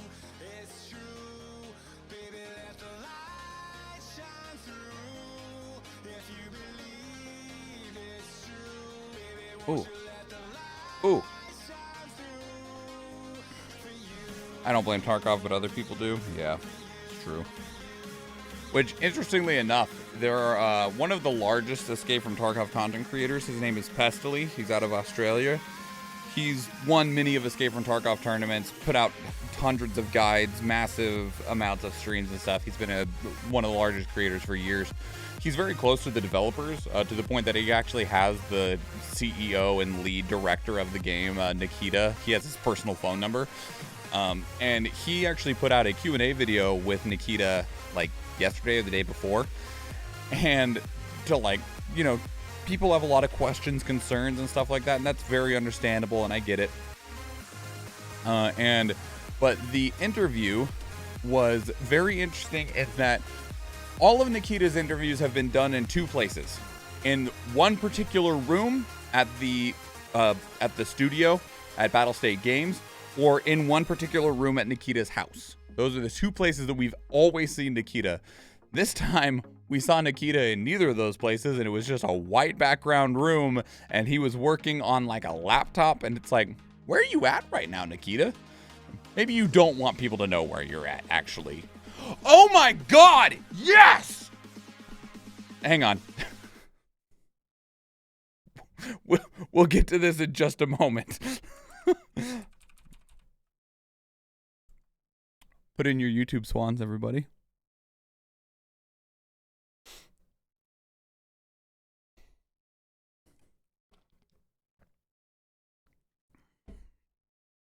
You okay there? Yes. Okay. Greetings and salutations. My name is MichaelSchwahn, and welcome to the channel. We have some more reaction content for you. Today we are checking out for the last time Gungrave Gore before it releases on November 22nd. Now, that clip you just saw at the very beginning of this video is because we were setting up to make this video, and I saw one thing right here. That says fucking Game Pass. Yes! Okay, I really wanted to play this game, right? I wanted to play Gungrave Gore. We checked it out previously, and I was like, you know, this is a full remake of a PlayStation 2 game, and I'm like, it's not gonna be a good game. I know it's not. But when we looked at those trailers, I figured out what this game was supposed to be. It's not supposed to be good. It's gonna be so bad that it's gonna be good. You gotta go in with the right expectations of this game is just going to be like the campiest, like bad shit. You're gonna have explosions and guns and cheesy lines and like over-sexualized characters, and that's what you're gonna get into. But we didn't know how much it was gonna cost, right? The original Gungrave game on PlayStation 2, no joke, is like 2 hours long, and I'm like, man, they're gonna charge me $60 fucking to play 2 hours. It might be longer, it might be like 5, right? I'm not expecting a whole lot more than that, but I was like, man, I'm really gonna just end up having to wait for this to go on sale. I was setting up these trailers and I read these two fucking words and I got so goddamn excited because that makes this game just it's included with your fucking Game Pass subscription. It's fucking $10 of the month, right? This means that I don't have to spend that massive pile of whatever they were going to ask. Even if it's $30, I'd be like, $30 for what's going to be a really campy, trashy, bad experience that I'm going to deliciously enjoy like fucking Lofthouse cookies. Look, man, I know Lofthouse cookies are gross, okay? They're disgusting, and I love them. Don't judge me. Judge me all you want. And that's kind of how I felt like this game was going to be, right? I was like, this game's gonna be bad and I'm still gonna enjoy it. This game's gonna be campy and trash and I'm just gonna be like, appeal to those stupid parts of my brain. And so seeing that little Game Pass logo on there, that makes me really happy. It makes me really happy. So we have two trailers. I checked, there's not a launch trailer. It's probably going to come out over the next week or so, but I wanted to get this video recorded now so that it was ready by the time the game actually comes out. So if there is a launch trailer, we won't be watching it on this channel, but we do have two trailers, which is the Brandon Heat trailer and the overview trailer. So let's go.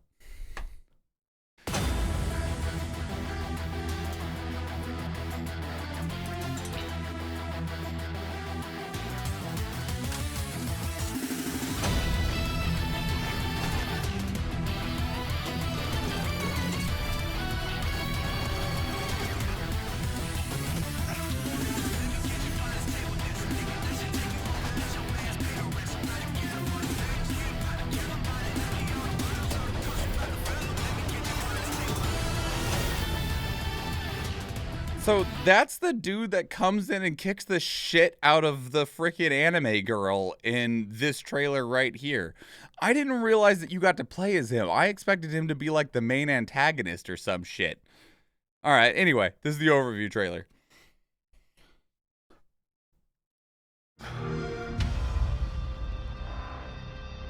Can't say I'm thrilled to see you again, Grave. You've long been a thorn in my side. But the world has been thrown into turmoil. So happy Resurrection Day.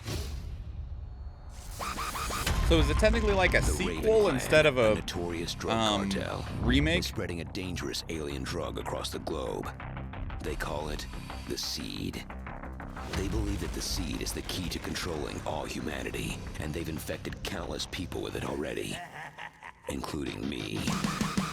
The resistance group, El Archangel, is hell-bent on stopping the Raven Clan. With necro-technology, they resurrected you to lead their mission. Now, you're the ultimate killing machine, capable of maximum damage, with no mercy. Your objective is simple. Stop the Raven Clan and eradicate the Seed. Can I spoil the enemy a bit? Not here, France. After we're done. Injected with the Seed, they now have special abilities. Just in case people that are watching might care. Stop them. Dodge their shots, repel their attacks, and whatever you do, don't stop shooting. Okay. Luckily, you've been gifted with a few secret weapons of your own. That coffin on your back, that's Death Hauler. It's got the power to destroy shields and deflect missiles. The chain on your coffin also comes in handy. Keep your enemies close. To use them as human shields, of course. Or smash them into the ground. Drive death into their hearts. Rain blood down upon them. Unleash a raging inferno. Fury is your fuel. And fire is your friend. Because the more you demolish, the stronger you become.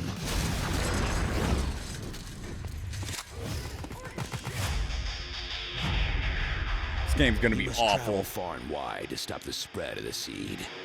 Every environment will bring more bloodshed.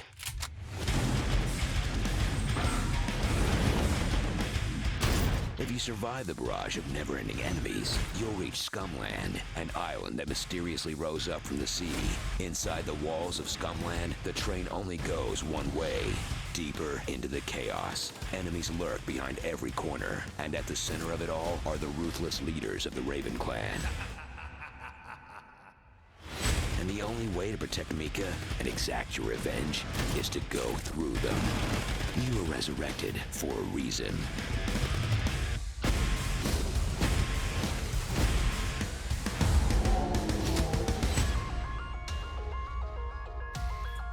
So that's Gungrave Gore. I cannot express just how happy I am to see this on Game Pass, because it means that I will actually play it, because I was not intending on being able to play it until like next year when I finally impulse purchased it as part of a Steam sale. Big action, big cheese. That's it. Big cheese. I love it. You were surprised to see this turned into a game? This was a game back in PlayStation 2 era. I'm surprised to see it come back, because my understanding is this game did terribly. It was not received well. It was not reviewed well. It did not sell well. And then they're like, what if you want to watch me fucking do it again? I'll fucking do it again. and they're fucking doing it again. Although, that said, it looks decent, okay? I can't say with a straight face that it looks good, but I don't think it's also meant to look good. This is meant to be cheesy. It's meant to be ridiculous. It's meant to just be a ridiculous, bombastic shoot 'em up where you're just mowing down hordes of enemies. You're going to hear bad one-liners. The story is going to be either bad or just the most like straightforward ridiculousness that you can imagine. There's going to be some like just moments that make you go, ugh. Fine. And then the game's gonna be over, and you're gonna be like, well, that was an experience. That was like eating an entire pan of mac and cheese that I shouldn't have eaten, but I did anyway, and I'll regret it later. But right now I can't move because I'm too full, and I'm happy about it. Okay, so that's Gungrave Gore, and that's what I think I got a pretty good idea of what to expect. If you need a deeper look, we actually did another reaction video that had a lot more content to it, because there was more trailers that we hadn't seen previously on the channel. I'll put a link to that down in the description below. But let me know what your thoughts are, either of Gungrave the anime, Gungrave from back then, or your thoughts on this upcoming release. How do you feel about the game being available on Game Pass? Are you a Game Pass fan? I am, obviously, clearly. But will you be taking advantage of that, or do you just not care? If you don't care, I mean, thanks for watching the video this far. I appreciate it. If you want to keep up the conversation elsewhere, two great places to do so are Discord and Twitter. Speaking of Discord, we have a channel dedicated to these reactions where you can place links of your own that we can check out together live on stream, because we do stream on Twitch, and I would love to see you there. If you enjoyed this video, please leave it a like. If you want to catch future videos, please subscribe to the channel. And if you go watch one of the other videos on the channel, or if I see you in the live stream, thank you and enjoy.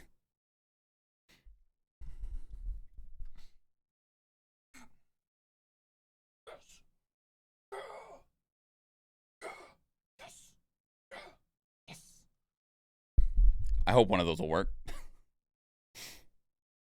Damn it, I'm gonna have to actually edit some shit on that reaction, because I'm gonna have to grab my excitement before the video actually started. You can share the spoilers now, Francie. In case somebody watching that video on YouTube didn't want it, I didn't want it in there, but you're more than welcome to drop it in here.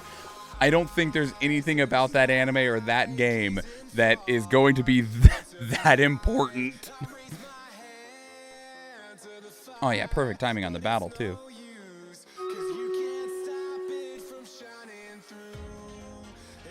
Let's curse this bitch.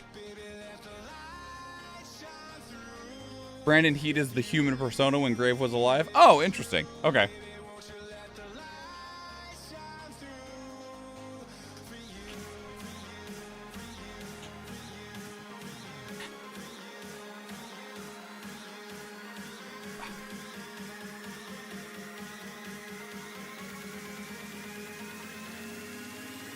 So it's an anime nod, so to speak. I got it.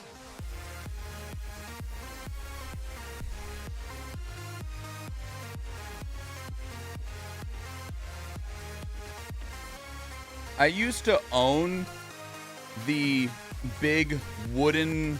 It was the collector's edition of the Gungrave anime, and it was in a wooden box. I was given it as compensation for... as part of my compensation for running events at a card shop.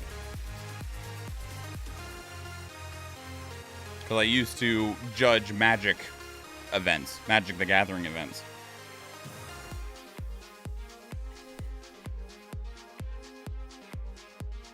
And sometimes we were paid in cards, sometimes we were paid in just store credit, and sometimes they'd be like, you want this anime? I'd be like, fuck it, sure.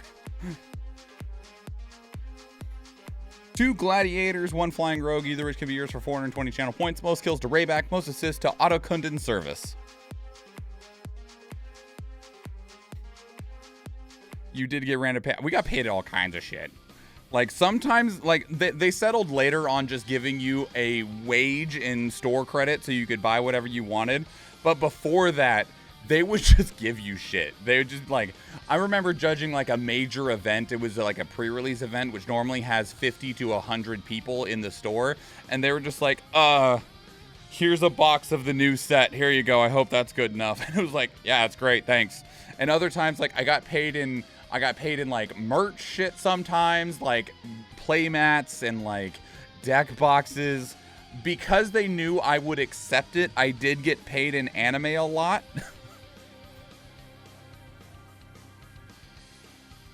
I got paid in manga one time.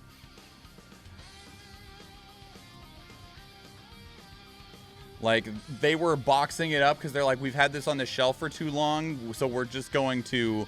I don't remember what they said. They weren't going to throw it away, but they were getting rid of it. And they weren't going to have it on the shelf anymore. And they went, do you like manga? And I was like, sure. And they're like, here you go. That's for today. And I was like, thanks.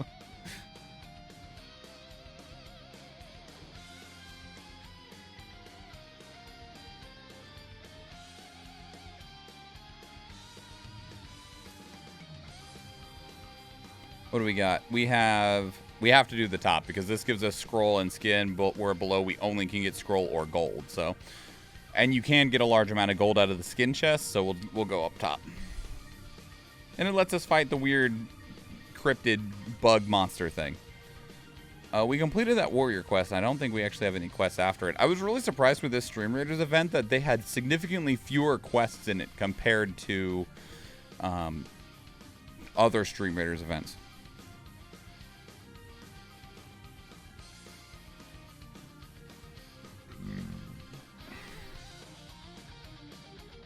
Place units, everybody. All right. What are we doing next? The Devil in Me? Yeah, we have The Devil in Me and then Evil West. Let's actually do... We just did Gungrave. Yeah, let's do The Devil in Me next. And then we'll do Evil West. We might have to run this next battle early because I imagine the Dark Pictures Anthology is going to take enough time that there is not enough time to do Evil West. But...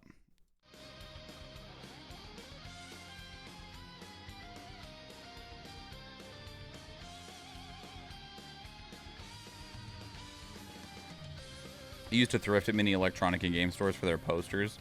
This still had up to the last decade of full-size cardboard cutouts of Master Chief. I have, speaking of things I got paid in, I have in the other room a full cardboard cutout standee of Avacyn.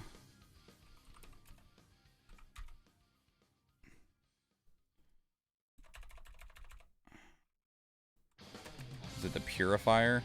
Yeah.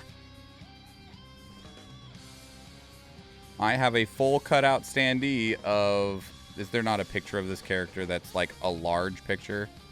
I mean, that's the art, but it's blurry. Of this character right here. Wings and everything. It's not in great condition because it was like actively placed in a card shop, and getting things to Alaska, you almost never get things in good condition when they're just part of like bulk marketing materials. But I do still have a cutout cardboard standee of this character sitting in the other room, and I don't know what to do with it. It's one of those things of like, I'm not gonna throw it away. I don't want to give it to like Goodwill. I could probably find a friend that still is invested in Magic the Gathering that would probably want it and appreciate it, but I'd have to ask around. Okay, let's see. Which of these is going to have... That actually looks like a good shot right there. Let's turn these off of auto because auto on YouTube sucks. Might be able to figure out something for the stream setup at some point. That's one of the reasons that I also haven't gotten rid of it, because even though it's Magic the Gathering and I'm not invested in Magic the Gathering, it's just cool, right? Like, it's just neat. Like, it's such a cool piece of artwork, and it's a really cool standee. And I'm like, even if it's Magic the Gathering, it's still just a big fucking cool cardboard angel.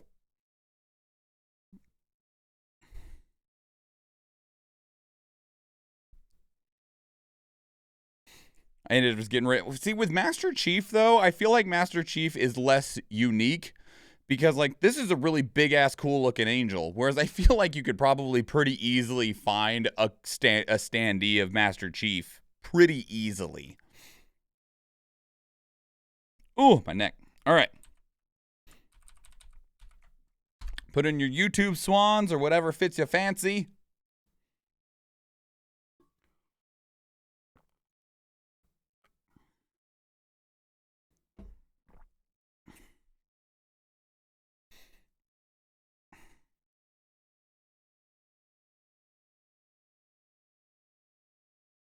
I'm actually going to pull this one.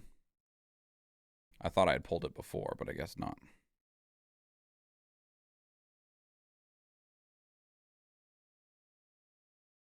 Okay, that's fine. Here we go. Greetings and salutations. My name is MichaelSchwahn, and welcome to the channel. We have some more reaction content for you, and today we are checking out the Dark Pictures Anthology, The Devil in Me. The now 4th entry in the Dark Pictures Anthology after Man of Medan, Little Hope, and House of Ashes. I'm a little curious of what the hook will be in this one, because there's definitely a different theme in each of these games. Between each of them are very, very loosely connected by a thread that is kind of difficult to explain, but they're otherwise very standalone games, and you could play any of them on their own and it wouldn't be a big deal. But so this is the latest entry. This is from Supermassive Games. I always get them confused with Supergiant Games. Big surprise, right? It basically means the exact same thing. And these are also the people that made games like The Quarry, which came out very recently, as well as Until Dawn. Sorry, I had to really think, because they've made a lot of games, and they all fit into these narrative adventure games that normally have multiple endings, different mechanics across the games, and they all have very significant horror elements to them. And this is the latest rendition in their main line, which is the Dark Pictures anthology. You'll get a lot better idea if you don't know what these games are as we actually check out these trailers. We're going to go back to when this game was first announced in October of 2021, but we have some more trailers to get through, such as the story trailer, the new features trailer, the serial killer trailer, and the character introduction trailer. This game does release on November 18th, so it comes out very, very soon, but let's start taking a look at it.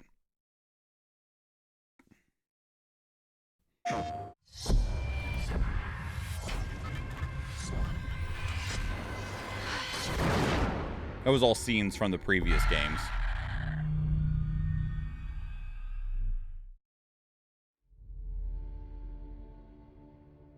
You want to know what it means to be a killer? Think of the most profound thing you've ever done. The most beautiful thing you've ever created. And I promise you, it's nothing compared to watching the life bleed out of someone. To see the fear in their eyes. To feel them pawing at you for release. To hear them pleading, begging. That's true art. That's what you have to be, an artist. I've left my mark on the world. Have you?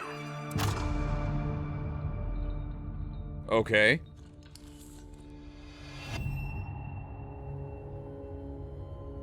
Season 1 finale.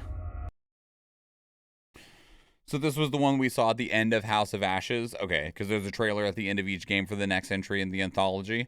So this kind of reminded me of kind of like Saw, right? I was like, I thought I hit play. I did. So this is the story trailer.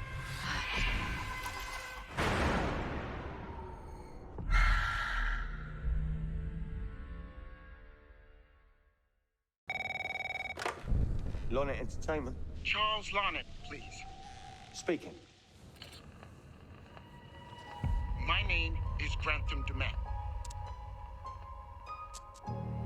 I'm in a privileged position. What do we know about this guy? He's rich, he's a recluse, he's obsessed with H.H. Holmes. Totally sane, I'm sure. Some of the rooms are full recreations from the murder castle. Guys, is that you?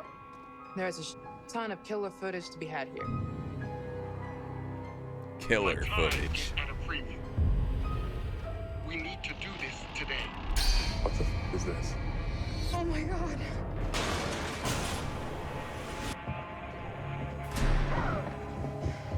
Are you shooting any of this? No one is gonna believe it without proof. Wait, no, no, no! What the? Someone, please! What happened? What the? Go! What is this? It's a fucking booby trap.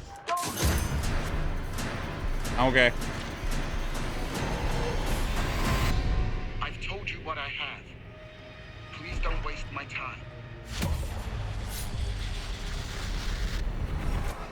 So there's a fucking like... Am I sending the car or not? So there's a fucking rich dude who is really obsessed with essentially what sounds like a serial killer along the lines of Saw, that isn't a real person. It sounds like it's based on a work of fiction, but he copied something called the Murder House and built a real version of it, and then was like so obsessed he created a recreation, and then is ooh. All right, damn. All right, so this is the new features trailer.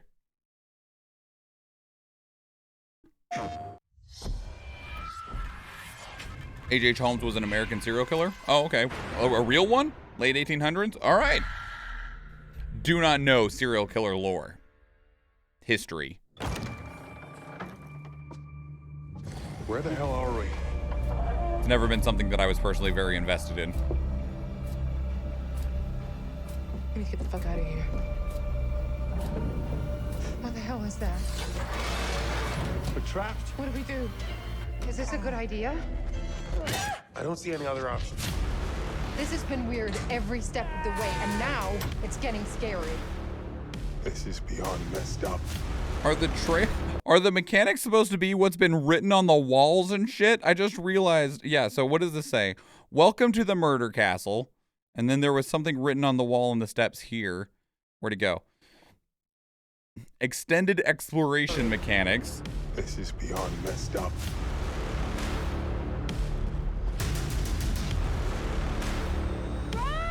Jamie. A character inventory. Check this out. It's a puzzle. A riddle New of some gameplay sort. challenges. Tricks and traps. It's playing games. That's not what I was expecting. 7+ hours of storyline. Can't handle much more of this. There's a lot of miles between eccentric and murderous. You okay? Not even close. Online shared wants to story. choose, What doesn't does he? that mean? Oh my god.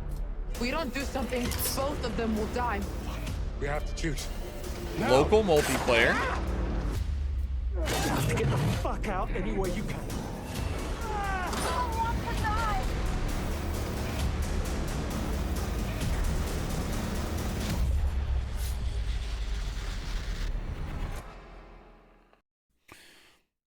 They had online shared story in the other ones, but it tended to be buggy. Didn't House of Ashes have an online multiplayer function, but it did not work very well? Like, you joined one of your friends playing, and you could only do multiplayer in very specific sections, but otherwise it really wasn't like a multiplayer game in the way that you would really think of it. I would assume like the choices comparison, like Walking Dead. Oh, so kind of like in like Life is Strange, where you can see what other people chose. Well, in those games you can see what they chose after the fact, right? Whereas in like Persona, you can check what other people did essentially in the day whenever you want. So a lot of this game is done with QuickTime events. Okay. Rolling. Speed. And This is the serial killer trailer. action.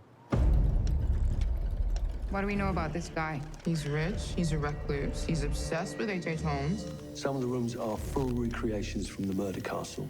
Dumet has blueprints, documents, artifacts. When I said this would save the show, I was not exaggerating. A man is entitled to his privacy. He's cagey. I want to know what he's trying to hide. Guys, somebody is in here with me. Think about the killers we've covered. There's always a weakness.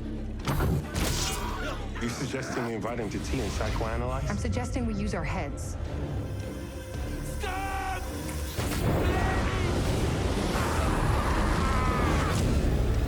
I'm not playing detective, I just want to survive. Playing detective is how we survive. He's just gonna pick us off one by one, isn't he? This is exactly what he wants. He's making you choose which one of us dies. Put me deeper than anyone else. And cover the ground with more cement, cause trust me, being dead ain't enough to stop me from killing again.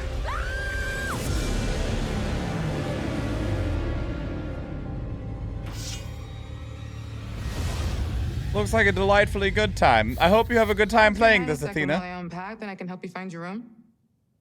Something about this place makes me want to use the buddy system. Yeah, just a little bit. Maybe the buddy system. All right, and then this is the character introduction trailer, which is the most recent trailer that we have. This trailer came out 9 days ago. This game launches on November 18th. So here in the next couple of days, we might see a launch trailer for it, but I don't have it available to me at this time. Rated M for mature? No way.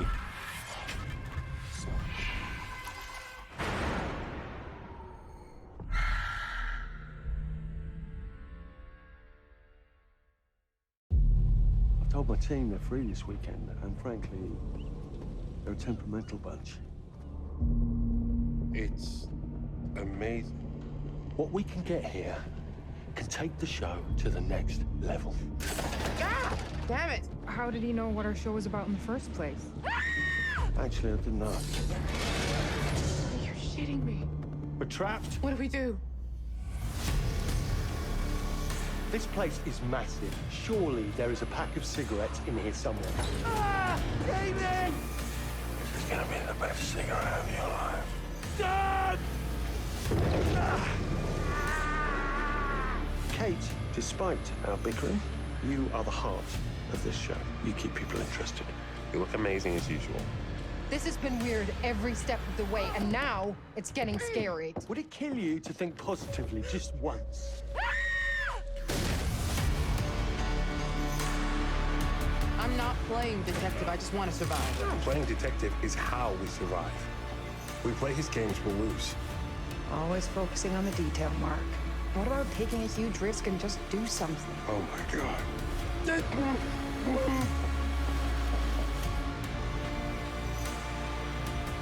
This place does give me the willies. You watch too many horror movies. Fine, just don't come crying to me if you end up dead. Great. I like how they haven't shown the guy's face. Like the actual owner of the house that set up everything and is killing people. They've been very, very specifically keeping his face hidden. No! Erin, we would be lost without you. I've already had one asthma attack today, and this dust farm is exactly what I don't need. Scream if you need me for anything. Shit.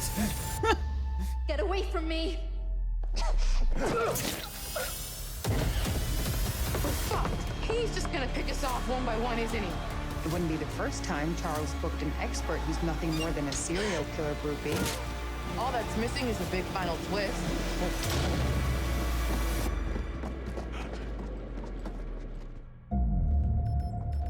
And cut. It's a wrap.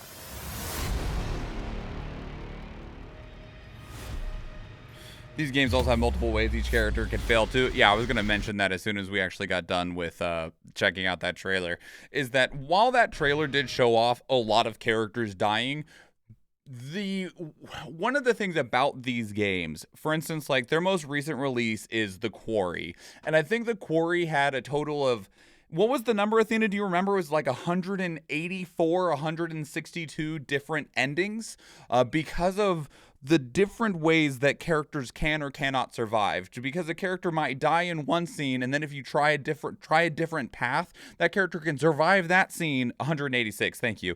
But they'll die in a different scene later. There is normally a path that exists that will have everyone survive, but that is normally only a singular path. And if there is 186 paths, I don't know how many there are in The Devil in Me, I don't know if they've shared that information, that is a hard path to find.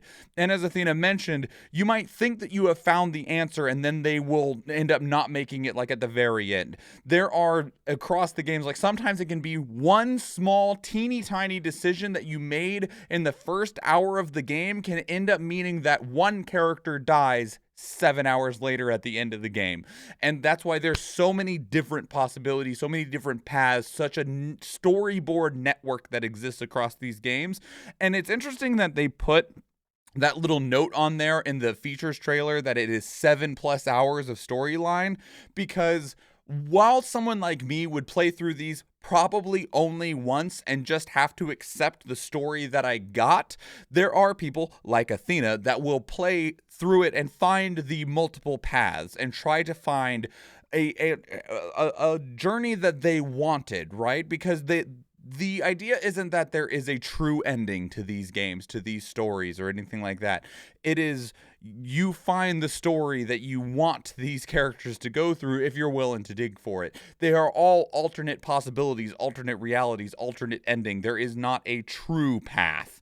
Like I said, I need the happiest ending, but though sometimes you have to work for those. So these games are normally not super long, but if you want them to have replayability, there is a lot in there because there's a lot of decisions, a lot of actions, a lot of events that continuously change from one playthrough through the other. So, oh, you kick the bottle off the ledge by mistake, you die 7 hours later by slipping on the fallen bottle. It's normally not like that. It's like, the door is closing. Do you grab the flashlight or the med kit? And you'll grab the flashlight, and then you realize 5 hours later, if you would have grabbed the med kit, you would have been able to kept this person from bleeding out. The flashlight will normally still have a use, but you would have found an alternate, means or path or something like that. It's normally not quite that silly, but there are long-term consequences for what can be smaller decisions. So that's The Devil in Me, the latest release from the Dark Pictures anthology made by Supermassive Games. Which I guess means at the end of that, we'll technically see a teaser of some sort for whatever the next one is going to be at the end of this one, if they maintain that consistency of having a trailer for the next game at the end of the current game. So who knows? Well, we'll get to see maybe something, but at least you'll have a good time playing in the murder house with Senior Serial Killer. So that's The Devil in Me. Let me know what your thoughts are. Put them down in the comments below. Are you a fan of the Dark Pictures anthology and the games that are produced out of Supermassive Games? Have you played the previous ones? And if so, where are you sitting on this one? If you are new to these games and this series and stuff like that, you technically could, without any issues, jump straight into this one. There is no need to go play the other ones. You can, if you want to. They're there, and they're often on sale. They go on sale a lot, so you could get them at pretty good deals if you wanted to, but you could absolutely jump into this one, and this one be its own experience. The other games that I mentioned, The Quarry and Until Dawn, those are not part of the Dark Pictures anthologies, but they do play very, very similarly. So just keep that in mind. If you ended up playing this one and wanting more, that is an option available to you. So let me know what your thoughts are. Put them down in the comments below. I'd love to hear from you. If you want to keep the conversation elsewhere, two great places to do so are Discord and Twitter. Speaking of Discord, we actually have a channel dedicated to these reactions where you can place links of your own that we can check out together live on stream, because we do stream on Twitch, and I would love to see you there. If you enjoyed this video, please leave it a like. If you want to catch future videos, please subscribe to the channel. And if you do watch one of the other videos on the channel, or if I see you in the live stream, thank you and enjoy.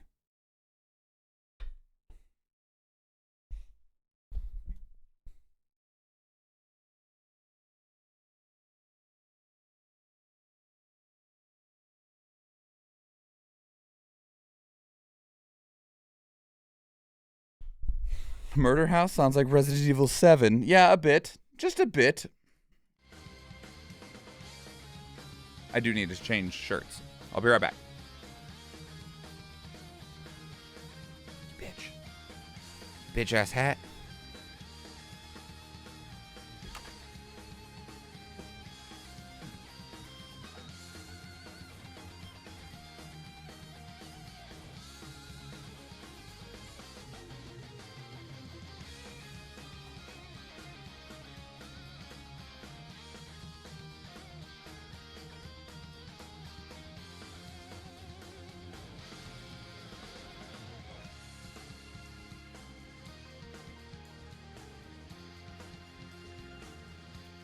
Who was it? Who was it that was asking about My Hero Academia hats? It was on the last stream, I think. We were talking about the number of hats I had. We were talking about My Hero Academia hats, and I mentioned that I had like 4 or 5. This is one of them, because it's just Deku's outfit.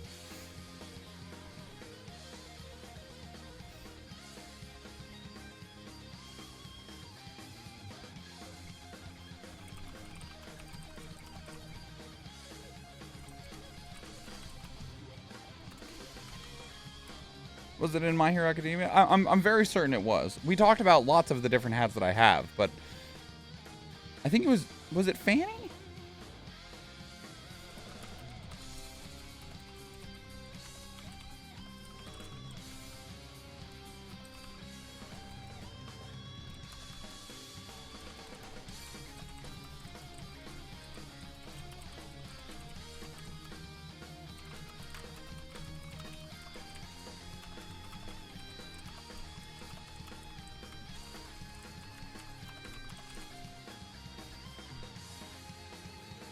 I'm just doing a couple things on the side real quick.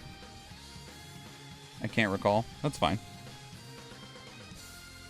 It's not a big deal. I was just curious is all. Let me check a couple other things real quick.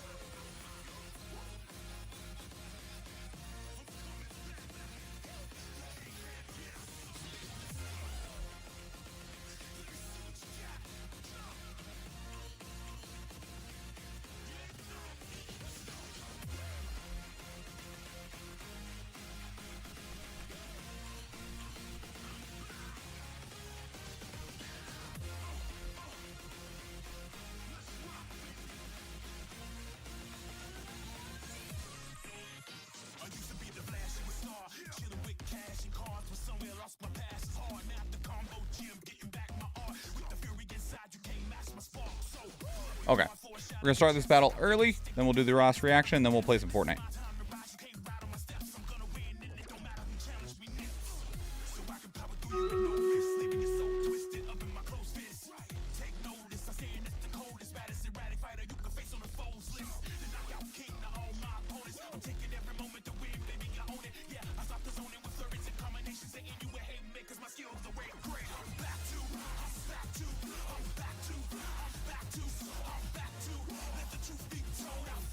Oh, I thought I started this. Sorry.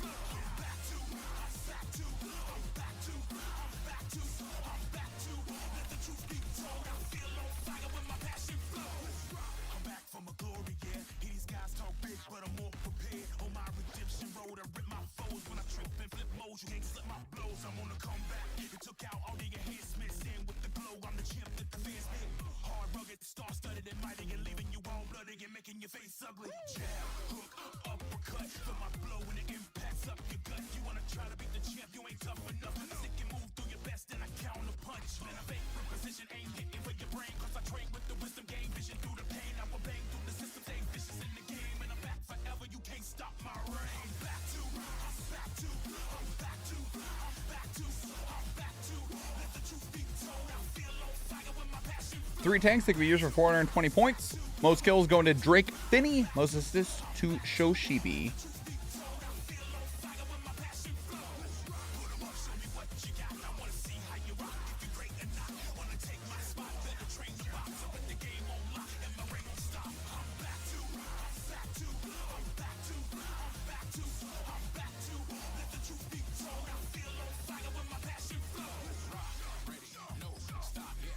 All right, we're going down here.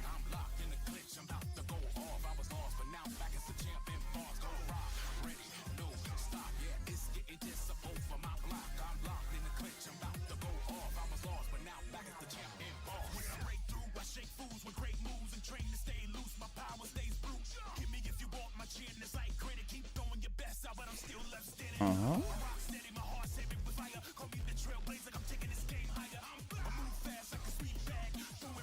All right.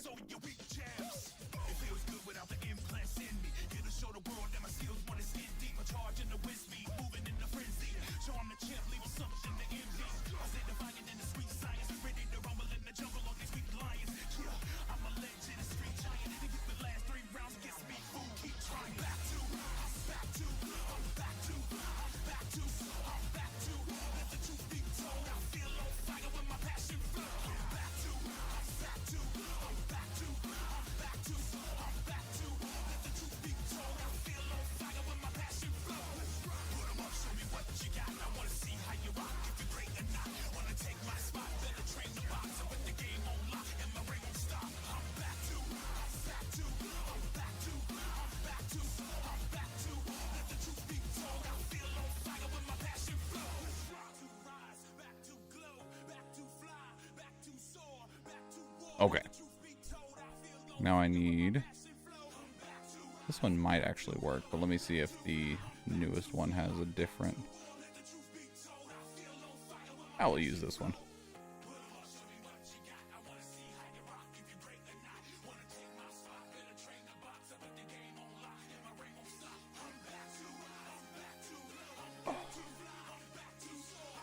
I'm stretching my feet. All right. Here we go. Last one.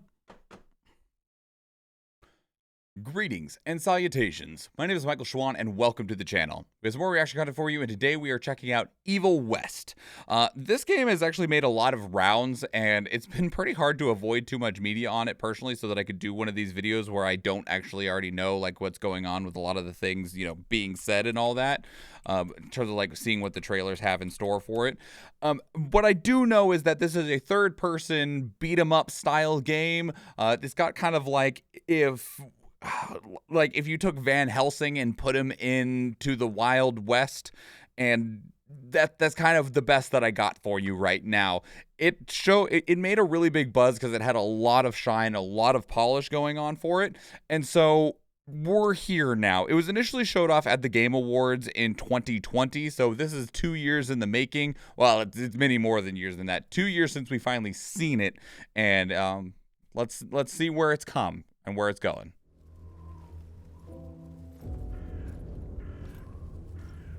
You can run. Copyright?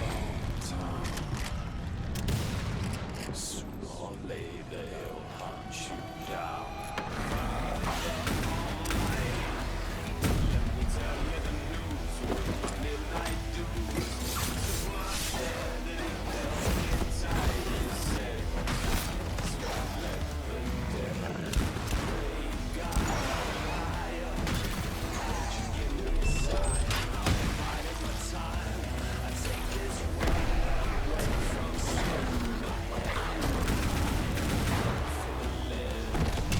That would suck.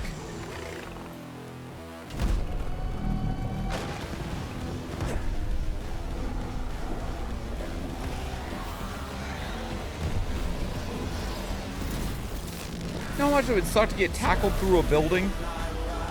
Obviously, he's not like a normal person, right? Like a normal person that would probably just kill. Coming 2021. You missed that. That's okay. Welcome to modern video games. All right. So this is the gameplay reveal trailer from the Game Awards 2021, so a year ago. Upkeep, maintenance, vigilance. Of course, all that means nothing when Hell's Gate starts spewing shit everywhere.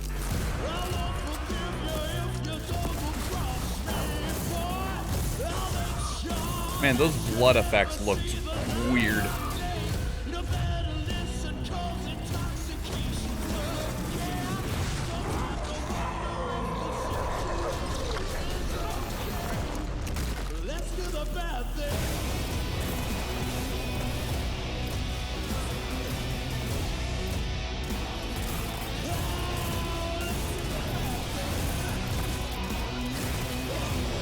You know, my initial thought is that, like, so the combat looks very flashy, right? It's very pretty. You got lots of nice animations on it, but part of it felt... Oh, you didn't see that coming. Slow?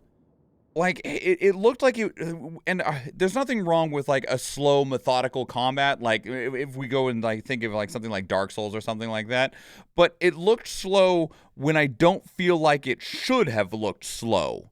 And that's weird, but, you know, that was still a year ago. Maybe things will look differently. This is the release date reveal trailer from 5 months ago. See if this has the actual release date of November 17th. I have a bad feeling about this. One wrong move and we're dead in the water. The one right move, and you could catch her and end this war. Young Rentier, still on your father's leash, I see.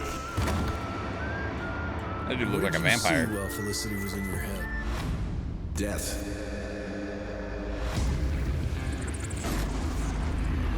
Okay, let's dance.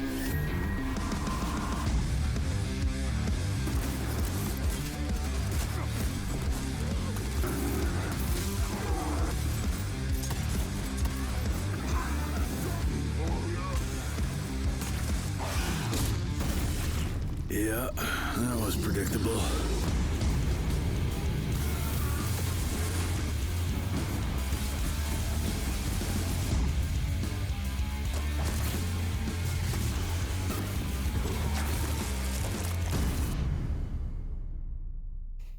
September 20th. Okay, it did not meet that release date.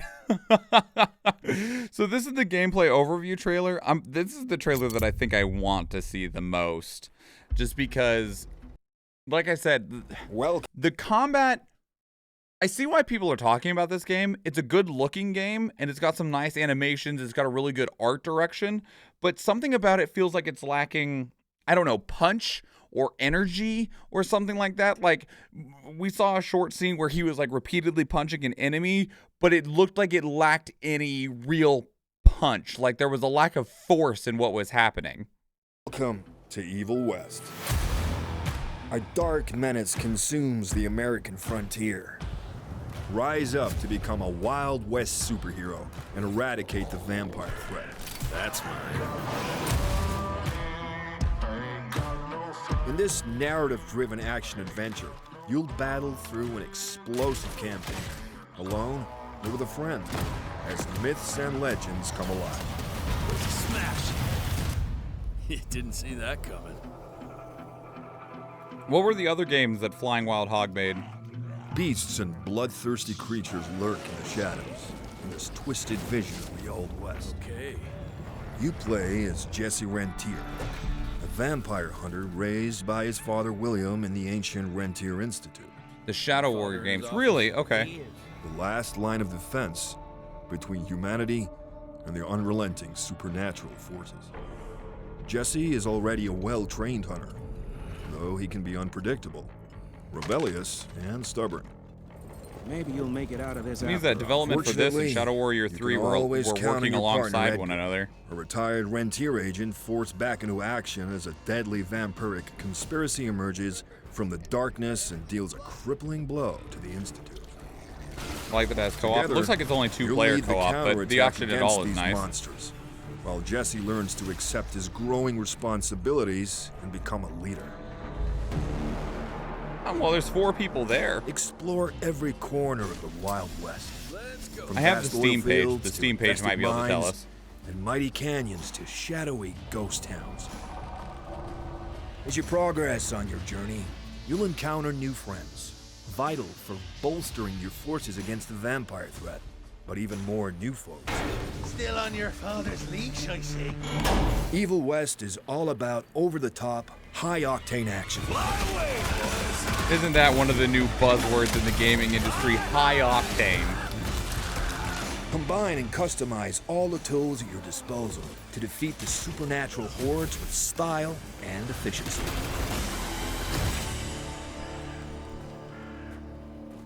As you rebuild the Rentier Institute, you'll unlock a growing arsenal of weapons and equipment.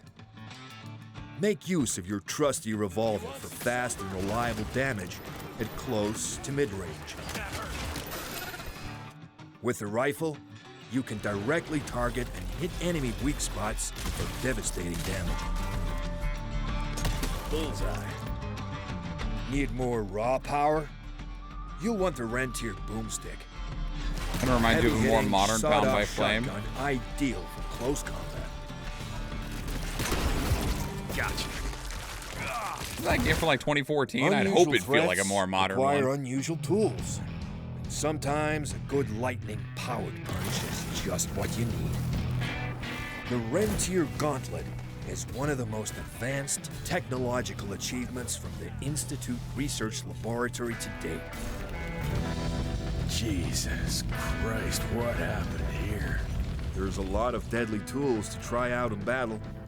It's up to you to mix and match these tools, combined with melee and ranged attacks to create powerful combos, while dodging, blocking, and parrying your way to victory. Each weapon and tool in your arsenal has its own skill tree, letting you upgrade and customize your playstyle even further. Infuse weapons with the power of lightning, or supercharge your gauntlet to unleash an endless ballet of dazzling punches. Perfect. The world of Evil West is full of mysteries to uncover. And, well, colossal foes to take on.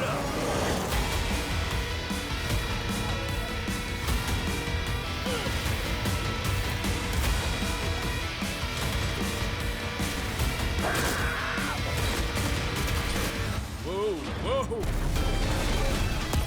become the ultimate vampire hunter. Dipshit. When Evil West releases on consoles and PC. So, you know, I'm gonna bring it back to, I think, like right here. The problem is I don't feel anything, and I think this is about the scene that I was looking at, because I was talking about the lack of energy that it feels like is existent within the game, right? And I feel like they wanted to have energy, but it doesn't actually, because he shows off like that multi-hit punch thing here in just a moment right here. But they're punching, and I realize that the dude's talking right now, and after he gets done punching, if it's blocking and parrying your way to victory. Okay, yeah, this is the shot that I wanted, and I got that a little too loud. I apologize. So like he's punching, and it's just like and it doesn't feel like you're connecting with anything. And then at this next scene, he takes this big axe, and it looks like he just there doesn't feel like there's any force, any impact in what's happening. And then the dude's head just squelches. Each weapon. Like, I feel like there was some sort of transfer of energy from the game to what we are watching that is missing. And then in a moment, he's going to do the punch thing again, or he uppercuts and then punches the dude in half. And there's no energy in the punch. Just the kinetic force is not translated very well. And then it looks like the enemy just falls in half. An tool in your arsenal has its own skill tree, letting you upgrade and customize your playstyle even further. See? Infuse right there. With it's like the enemy just fell in half. I think he's actually clawing it in half. But the action of him like doing the spin it feels too slow, and there's no real impact in it. It feels letting wrong. You upgrade and customize your playstyle even further. But the unfortunate thing is it feels like they knew that they could do it. Where is that spot? Because there is a section where they're talking about the gauntlet. I think it's right here, that there is some speed and intensity in it. Is one of the most advanced technological achievements from the Institute Research Laboratory. Okay, not that spot actually, because that was just those weird slow punches again. But there were sections in here where like some blur and some screen shake and stuff, but not too much. But it was just going enough it was just enough to translate a transference of energy between the game and your actions to what we were looking at. Perfect. And I feel like it's very lacking. Can you lower the video a little? I'm just not going to play it anymore. I'm done at that point. So, like, I don't know. It's just weird. It looks like it should be really good. It looks like it should be good. But I feel like it's just not going to be. It's weird. Something's weird about this. And I don't know what it is. Like, I played the Shadow Warrior games, and they were high-octane, crazy beat-em-up games that would make me sick after a while from all of the first-person slice and dice and jump and cuts and stuff, right? But something about this just feels off. Something feels wrong, odd, missing, absent. It's also going to be quite short. Yeah, that's okay. But anyway, so that's Evil West. Let me know what your thoughts are. Let me know where you're sitting on it. Oh, let's take a look at the Steam page. It says online co-op, but it doesn't say the number of players that it is online co-op. That's unfortunate. Okay.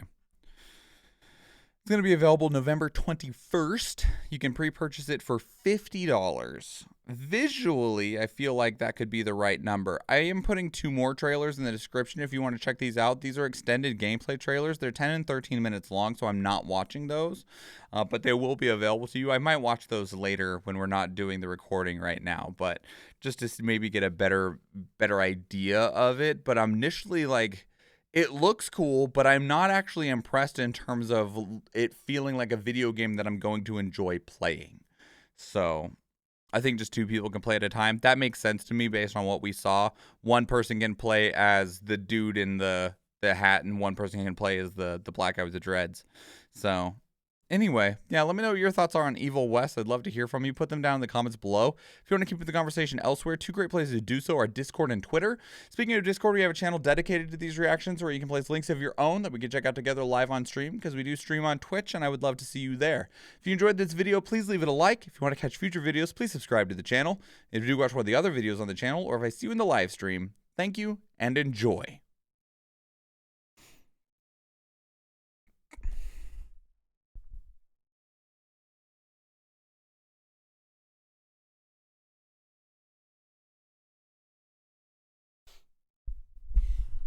Yeah, it's weird. I feel like something's fucking missing from that game.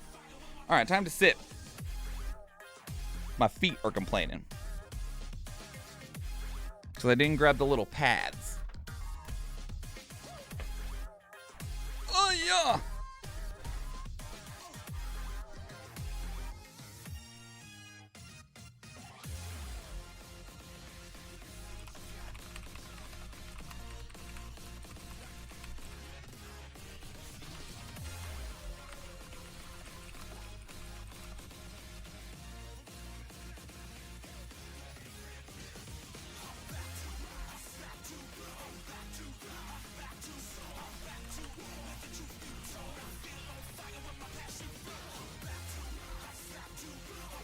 Pads help a lot. Well, I knew that you were talking about doing some workout stuff, Athena, and if you were gonna do Pure Bar, I didn't want to grab the mats just in case you needed them. You did it up here? Okay. Where are we at on the battle? 11 minutes.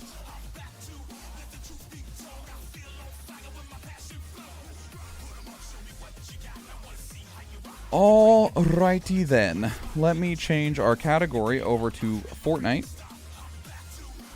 I hope that updated. I don't know if it did or not. It did not. Try that again. There we go. What are you doing, Athena? Do you want to play some Fortnite?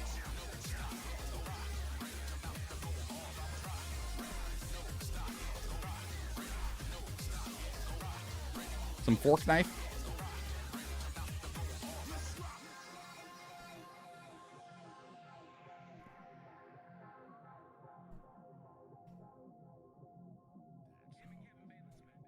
Playing Slay the Spire and trying to figure out what to do for dinner.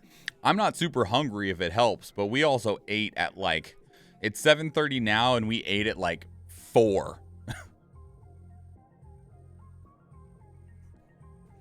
If you don't feel like making anything right now, Athena, then don't. We can always have like a snack plate later. Like after, like stream for a couple more hours or so, and then after I'm done, we can just have a snack plate together.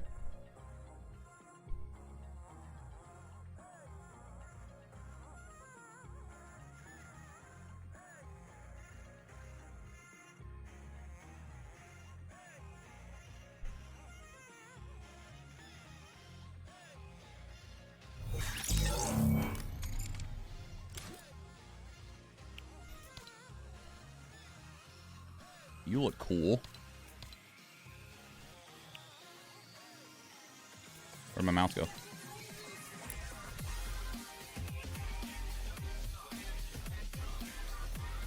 Are you new?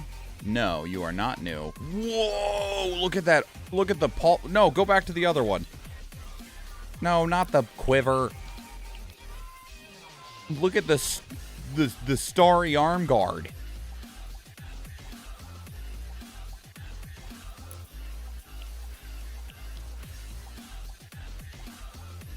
Stars, you can have that same effect on the quiver too.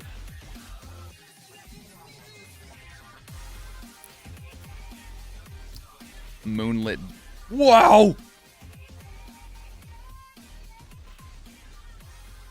Huh! Infinite space arm guard? Yeah, pretty much. These things are cool. These things are cool. Man, I am so unimpressed. Imagine paying 2,000 V-Bucks for this. Which, like, don't get me wrong, this isn't a bad skin. This is one of the oldest skins in the game, right? That's fine.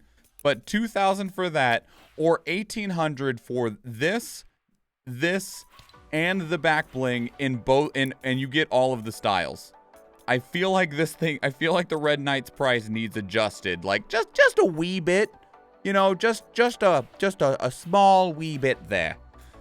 Just a bit. See, Bloom is back in the shop. Panther. I really wish you could get a back bling that was the cattail. But you cannot. This is actually the back bling right here. There are multiple characters that have this little cattail. Well, like, there's like 3 that I've seen. But you can't actually put it on other characters, which I feel is very unfortunate. Hello, Biz. Are those like paint grenades on your shoulder? There's a red, a yellow, and a blue one. I feel like those might be like paint grenades.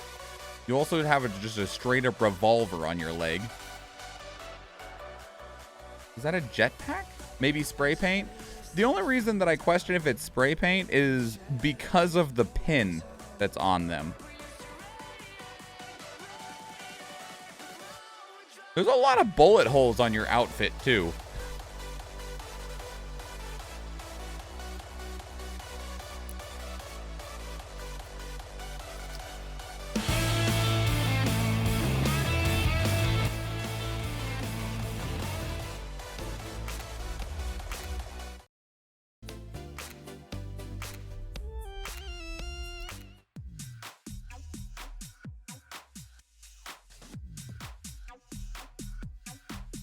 Smoke grenades? Sure, could be. Do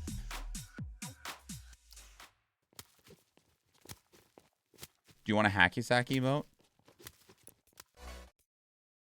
I accidentally hit the button twice. Seriously, why don't the Fortnite characters look... Not the Fortnite. Why don't the Naruto characters look like this? This is such an excellent design. This looks badass. If we got like a really high quality Naruto game, I want the character models to look like this. Because instead of looking like this, the fucking character models look like this. And like this, I understand that they're going with the cell shaded look for it to look more like the anime, but man, the Naruto character models in Fortnite look bad to me. Kakashi looks fine. Kakashi looks pretty good. But then you got fucking Sasuke over here. Like, how do you look flatter in texture than a literal 2D anime? Poor forehead over here. Oh my god. Sakura already had enough problems, let alone with them making her look like this. Orochimaru actually looks pretty good. Look at fucking Itachi. Itachi hates being here.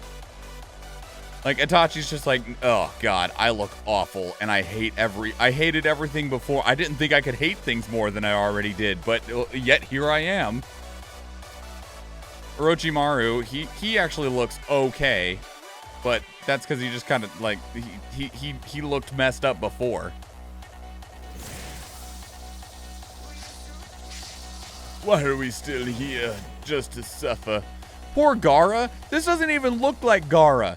This looks like, that's horrifying. Oh my god. This looks like this looks like a fucking horrible alien is trying to make you believe that they're Gaara.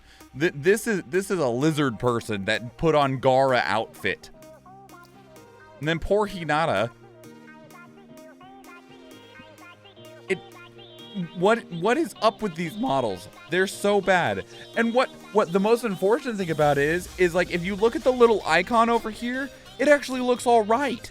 Like the icon over here for Hinata for like the picture looks okay, but then the character model looks like this. Hello, fellow humans. I am definitely not a lizard person. Oh, you want to see something else horrifying? Look at fucking Kurama.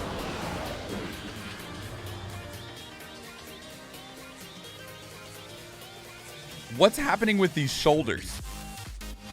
Kurama doesn't look like a fox here. Kurama looks like a human wearing a fox skin that's trying to run on all fours. Those are human shoulders. Those are human shoulders that are not moving the way that human shoulders move.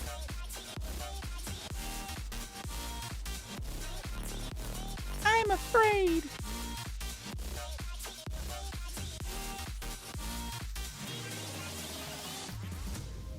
At least that looks cool. The icon has better shadowing and color work. It's so weird to me. Can't say I'm ever going to try Fortnite, but that's just me. I mean, if you don't want to try Fortnite, don't try Fortnite. The reason that I wanted to try Fortnite was, one, there's two reasons that I wanted to try Fortnite. Did you want to play Shoshipi, by the way? We had mentioned playing before. You don't have to get in Discord or anything like that, but if you want to just play a bit, then you're most welcome. There's two things that got me into Fortnite. One is zero build. Zero build was such a boon because I was not interested in learning how to build. And the other thing, where are you, Arisa? Am I blind? Yeah. And Arisa was being able to play as an anime cat girl.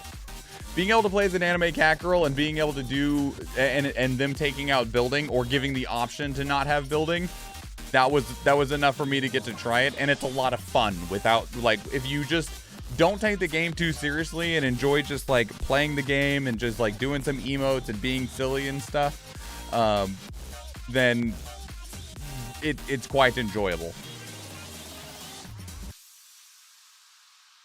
Just ended out on a really great win. Understandable. All right, then we are going to be, I don't need to, I don't want to pub into squads, but we'll pub into, we'll turn on fill. Why can't I change this?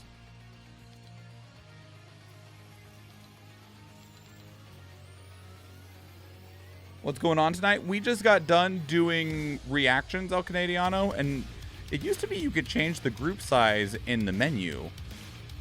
We'll do pubs, trios.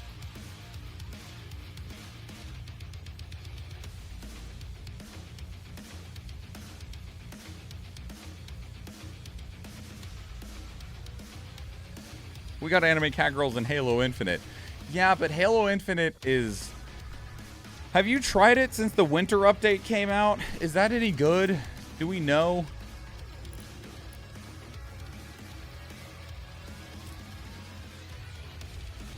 Well, welcome home, El Canadiano. I hope your day was well.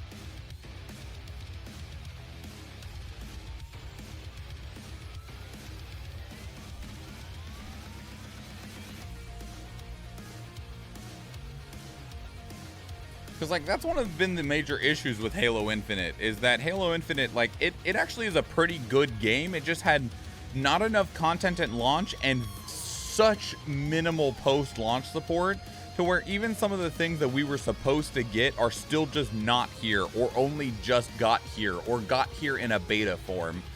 And that's really unfortunate. I feel like Halo Infinite had just an impressive amount of development difficulties.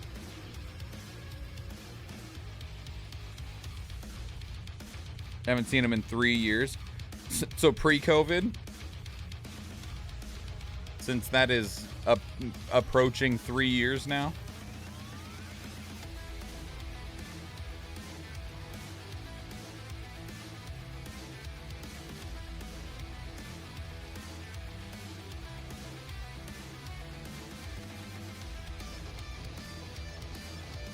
Did Halo Infinite miss sales expectations? I don't know. I've not really looked at sales. I know that its player retention has been really, really poor, just because of lack of continued content. I don't know if I turned on my locker shuffle. We'll check after this game. I dislike that time assessment. Me too. Not a fan. Not a fan at all. We're going random on rewards because we did find a match, so I'm going to set up the next battle so that I'm ready for the match. It did have some updates, Cerulean, but it's only this winter update that finally ended up being like actual content updates, and even then they're still minimal. They're not what we were hoping for. Hey, good timing.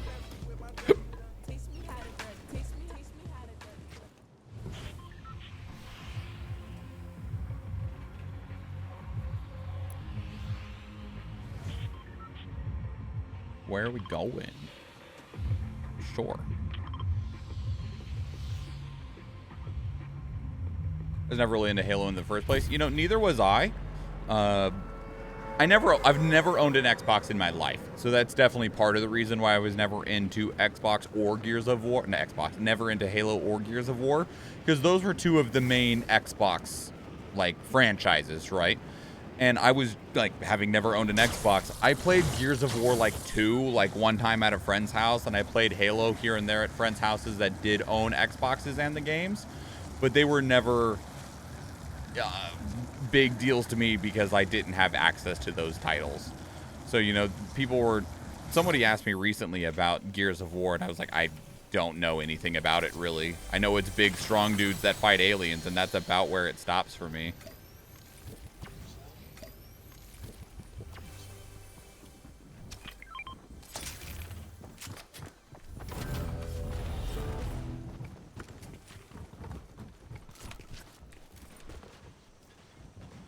Wanted to grab that shotgun and failed. Well.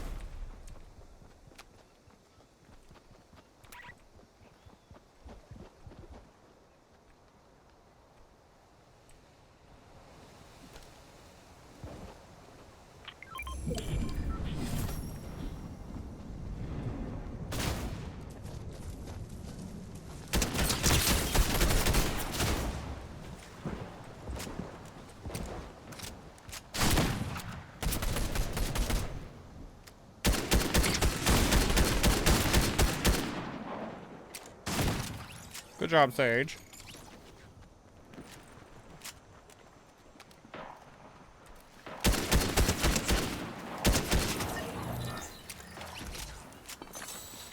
There's another one here somewhere.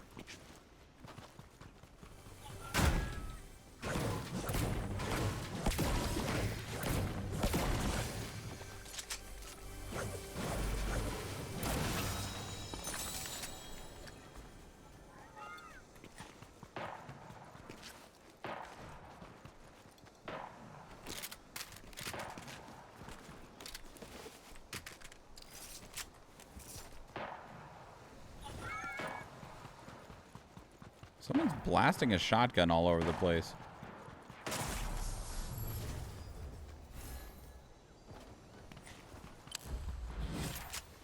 Do y'all hold movie show events on Discord on occasion? I personally have never done it. We've talked about it before, just because there's been so many movies that I've never seen, and people are like, I can't believe you've never seen that. I'm like, I don't watch movies.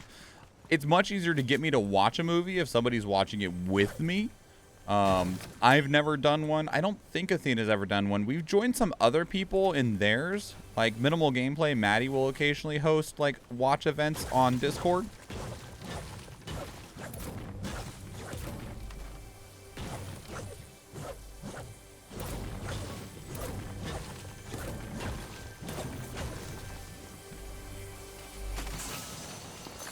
Well, I don't really want that either, but I'll take it.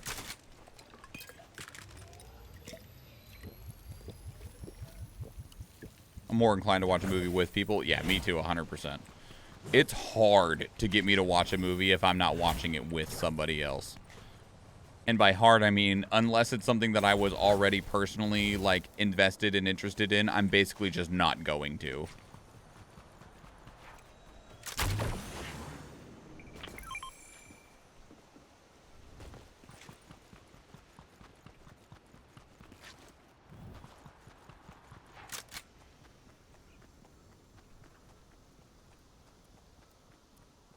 I need to burn buildings too, but I don't have anything to burn buildings with.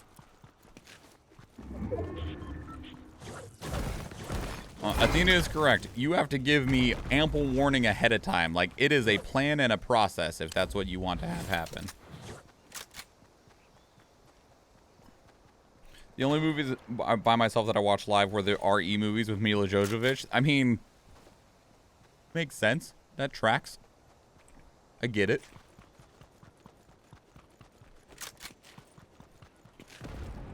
I don't know what my randoms are doing.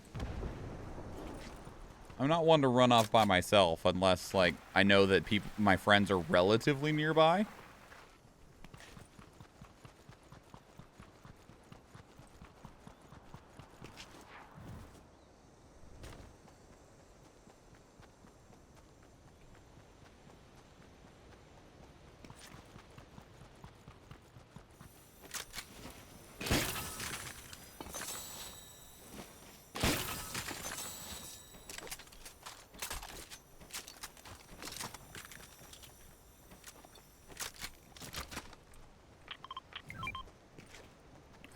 sniper if somebody else does.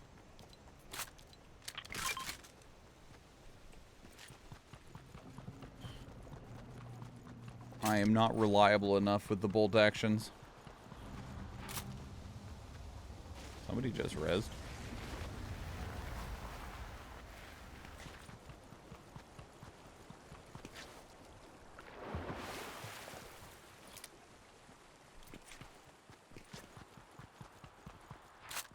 The planning's really important just from a time standpoint, and also like mental preparation on my own side standpoint.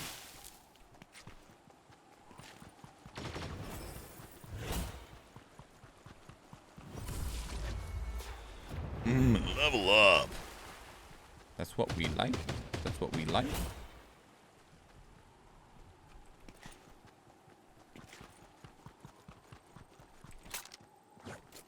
I technically need these fireflies, but there's no buildings for me to burn down nearby, so. I need to burn more buildings for the Herald quests.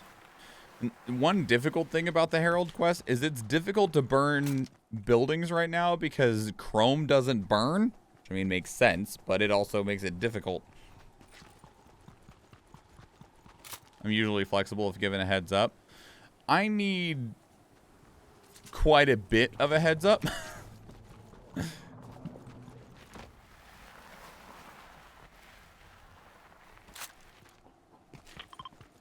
One of them has a key. You see somebody? Somebody there right now.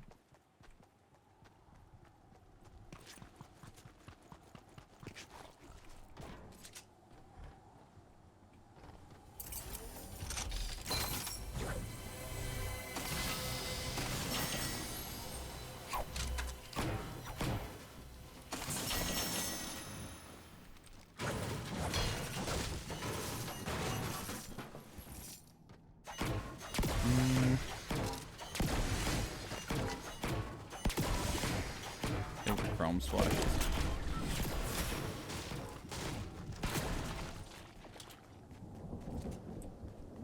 your case, I can get several factors that require the advanced heads up.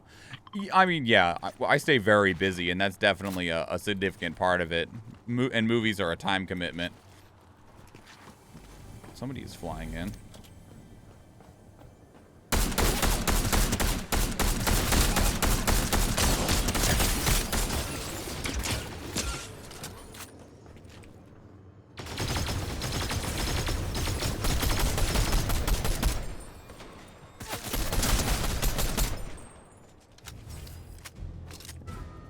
Where'd that other one go?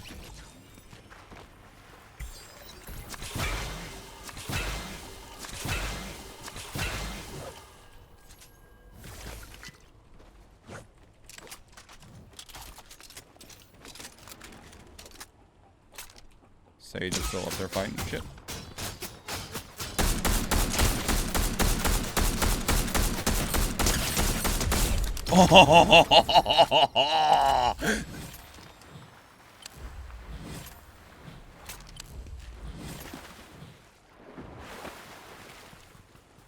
Now those were good.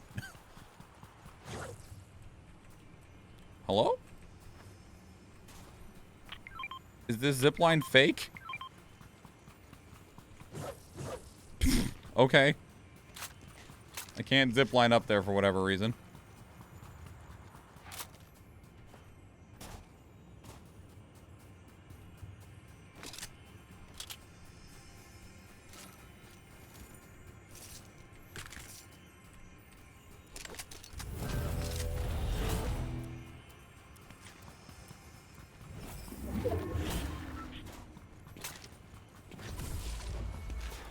Level up. You like it? I only need a lot more levels.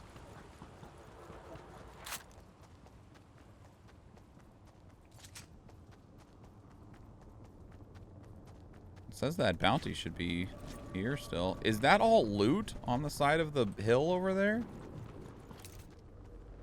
That's all bullets.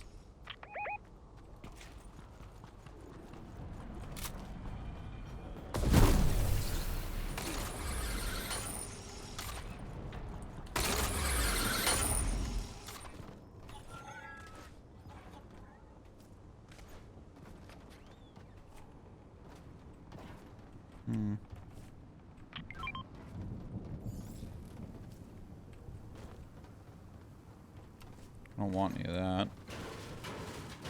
I wonder if they landed up on the balloon. I saw somebody flying around.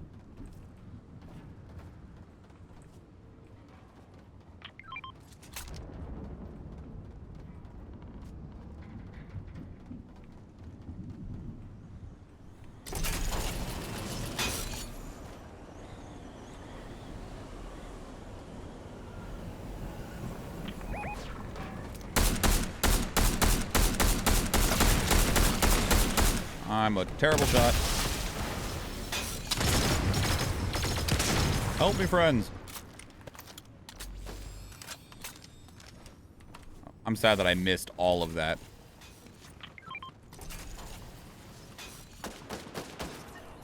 Well, it's alright. They brought it together.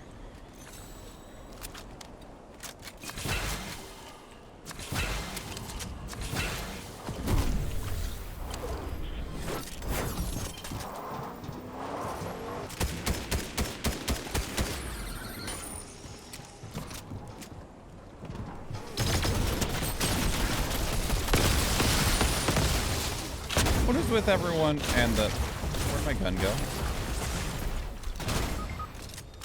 What's with everyone and the goo gun?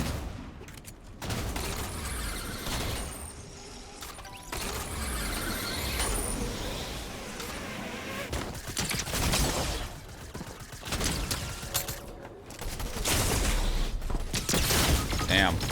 I missed them a lot.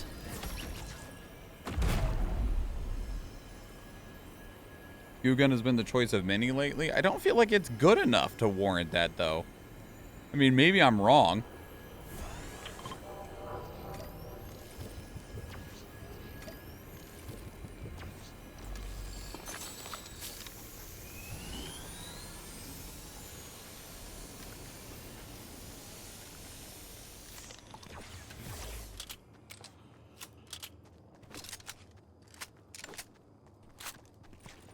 Like, I feel like it's fun to play with, but I don't feel like it actually works very well as, like, an actual, like, initial assault weapon.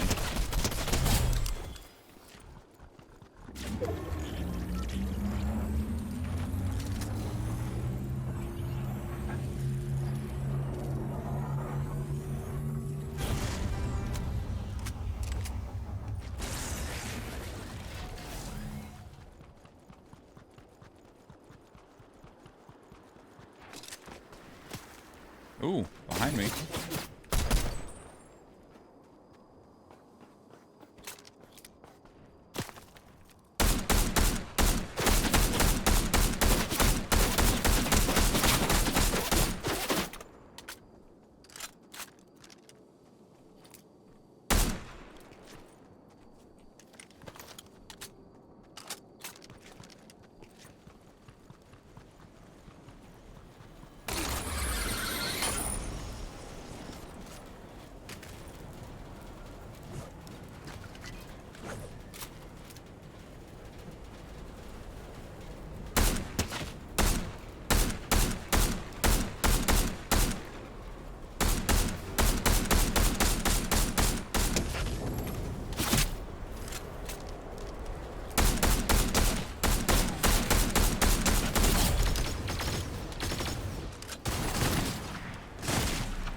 Holy ow.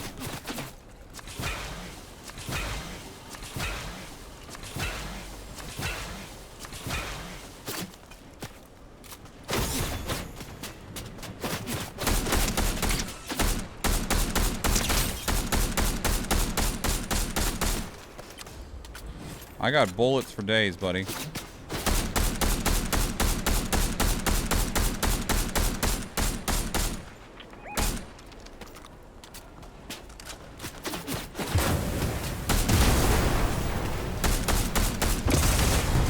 Ow.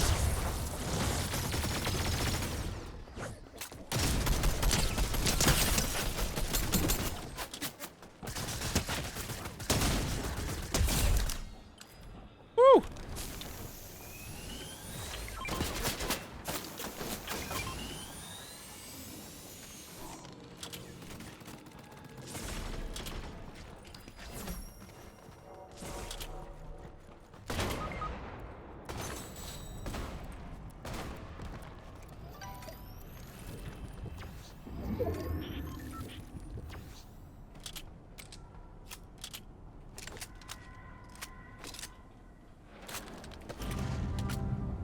Damn. Saw you. Don't know how much I can do about you, but I did see you.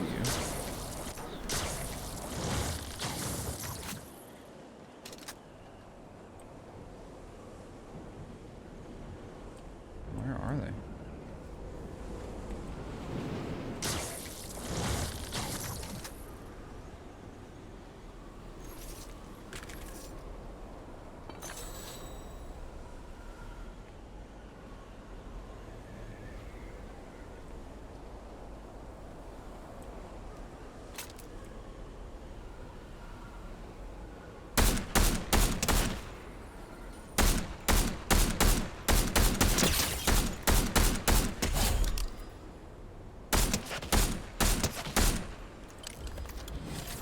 Okay.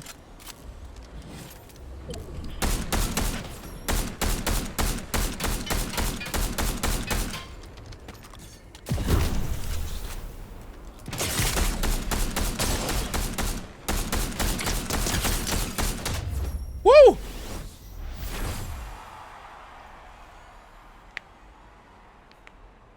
Nothing like queuing in with randoms and winning it, huh?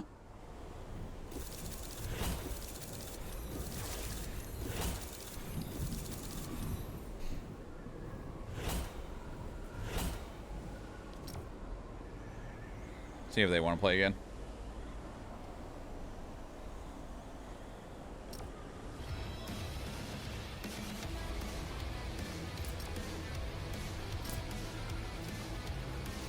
They do.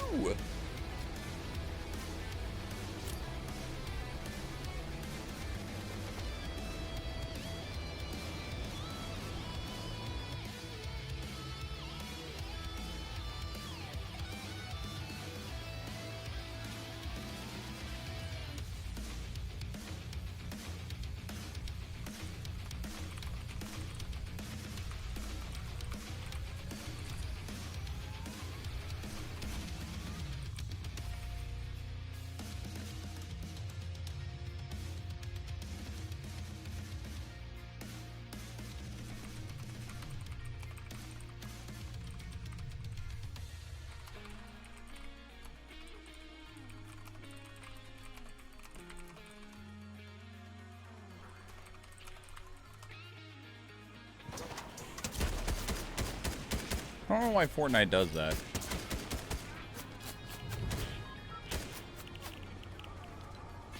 That's probably why. Should stay open when I... Ooh. Yeah, it stays open now.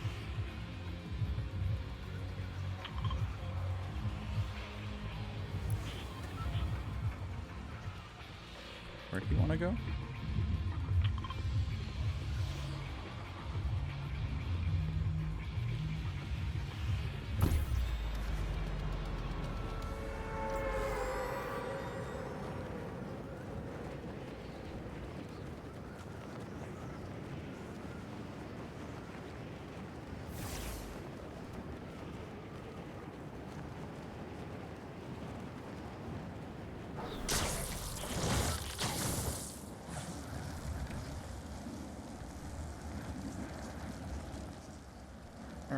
How much extra elevation I can get off of this.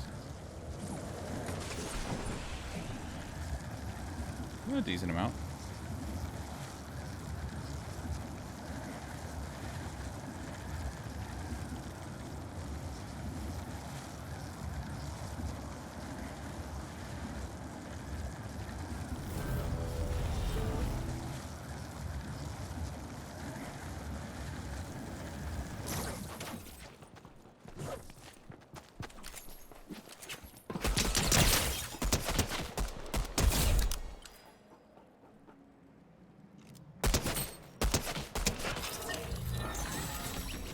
Bob's your uncle, you say?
This person is not my friend.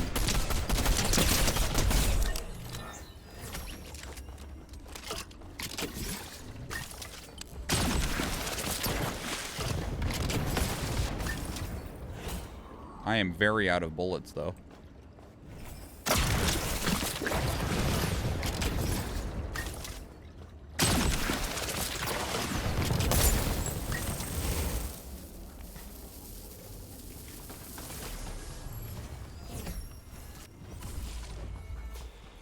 Did they finally kill them?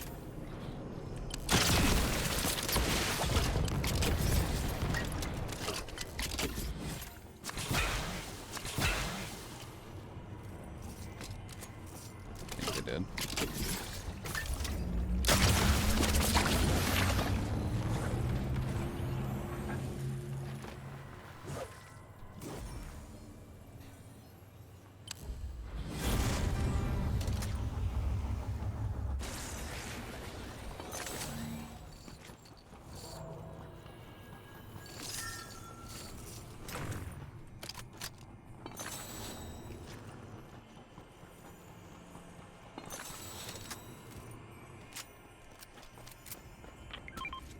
Sage wanted a crown back.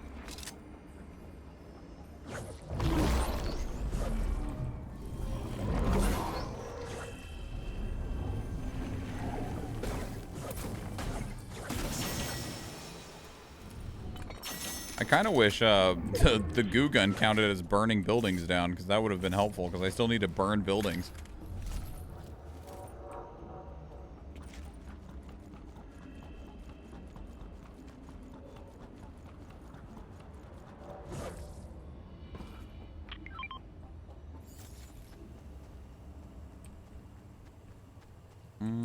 I'll take the lever action.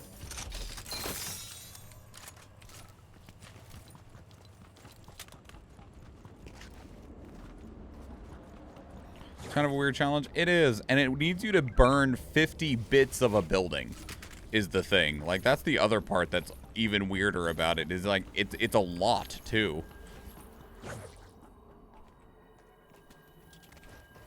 And the methods to burn buildings are already pretty limited in terms of being able to start a fire.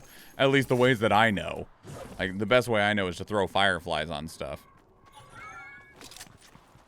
But since the chrome can't be burnt, it makes it even more difficult. Because, like, even if I did find fireflies here, I couldn't use them for any progress.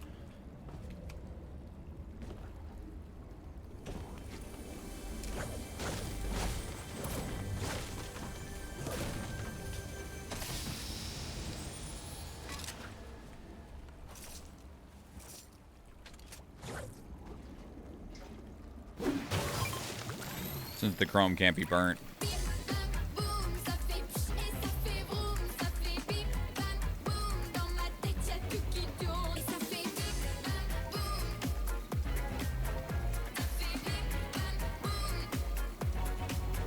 He's the creepy slurp bear.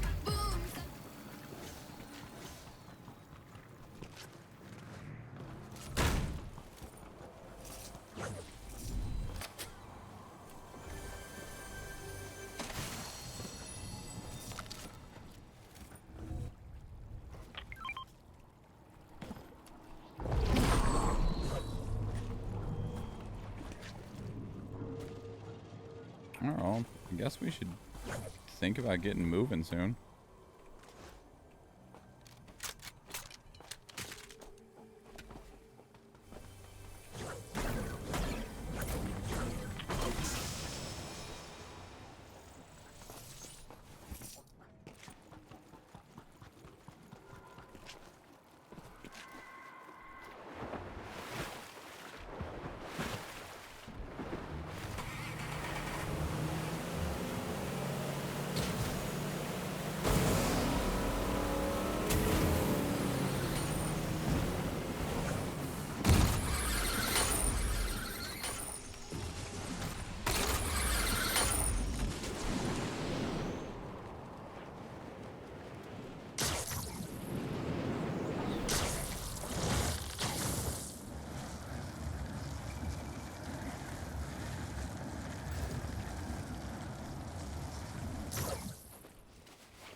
Yeah, the Bim Bam Boom is really good. It also works really well since Spider-Gwen's a comic character.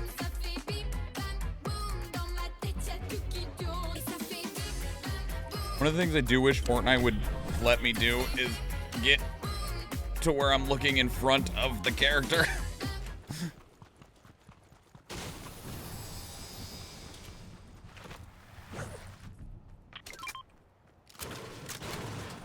Yeah, a selfie view.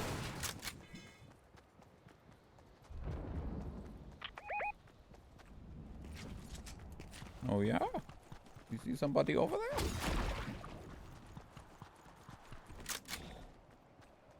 Somebody that needs to be shooted is?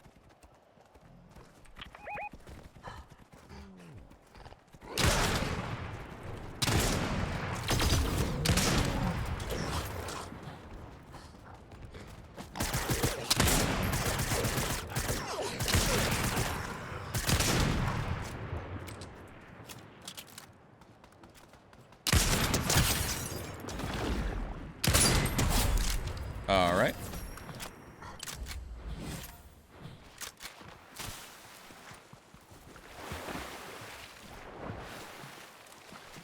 Shoot it. Where'd the other dude go? Oh, one of them must have got him. Looks like all of his stuff is right there on the ground.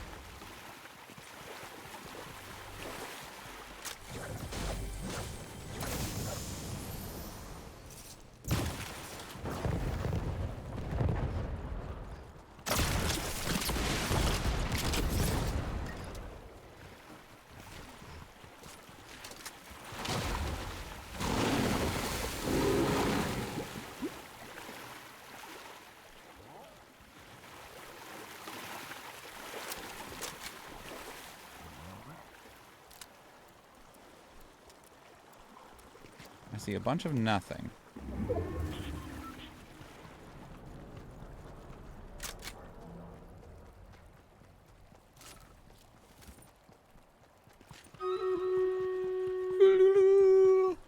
Give me just a moment, Stream Raiders.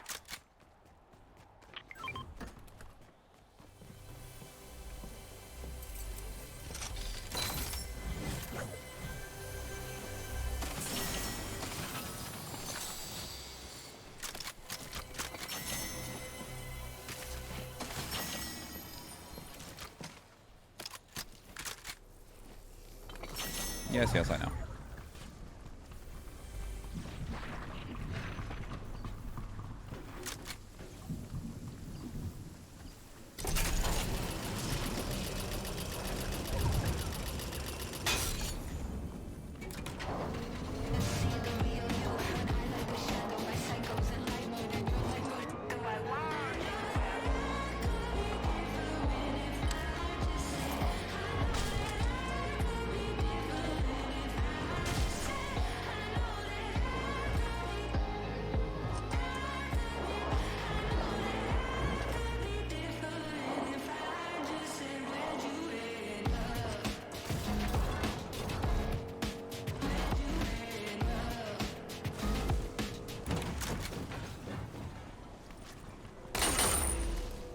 Why?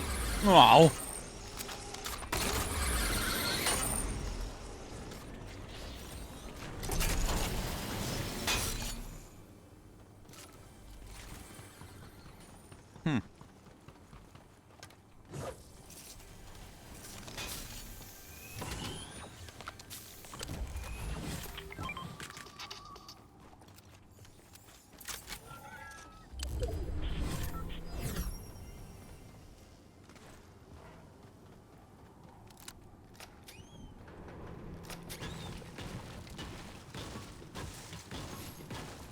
Look at that low LOD frickin' flutter barn over there.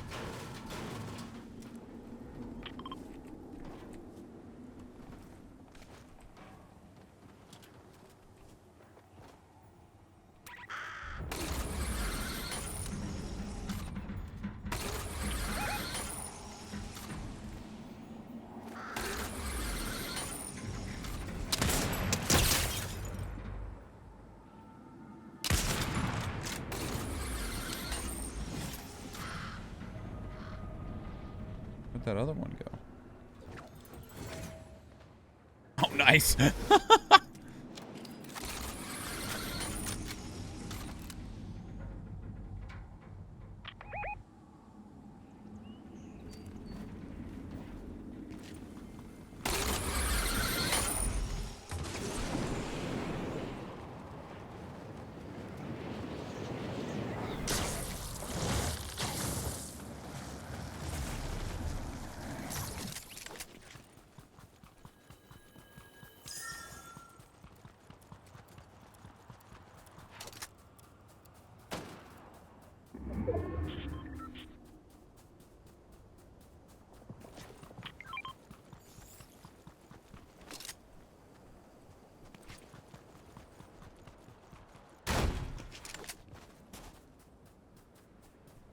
Hey, it's my sapling. I've not actually tended to this thing at all since I planted it.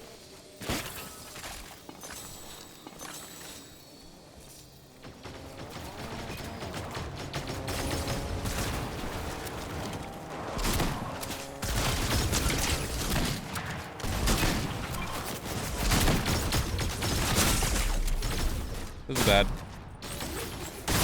Yep, didn't make it. Damn.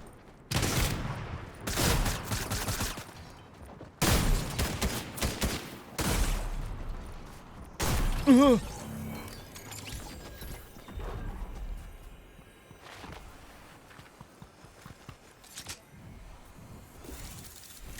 it's just them and one other now. Okay, I need to return to the lobby real quick.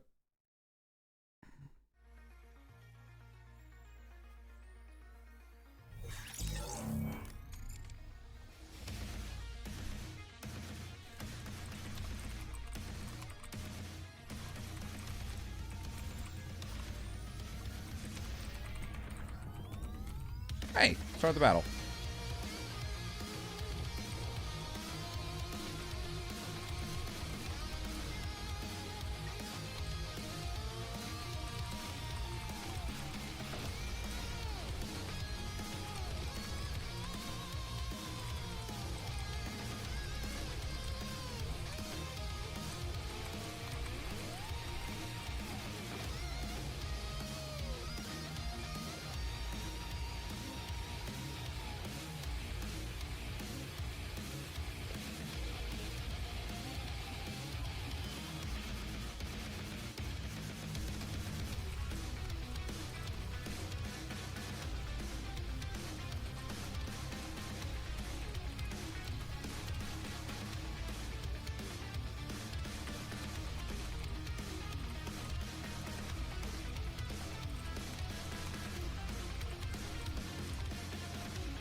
Wow, 1 assist from tanking. Got 2 healers, 2 bombers, and 1 paladin, any of which can be used for 420 channel points. Most kills going to Bizarro Shoshipi, and most assists going to Bizarro Shoshipi.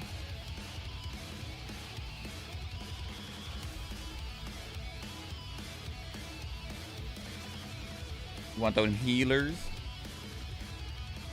Shoshipi with the stabbers. No, Shoshipi got the bombers, actually. They just brought the stabbers. Oh. No, that's fine.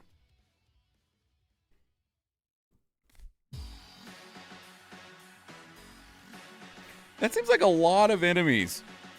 When I don't feel like there was that many of us last time. In that last battle.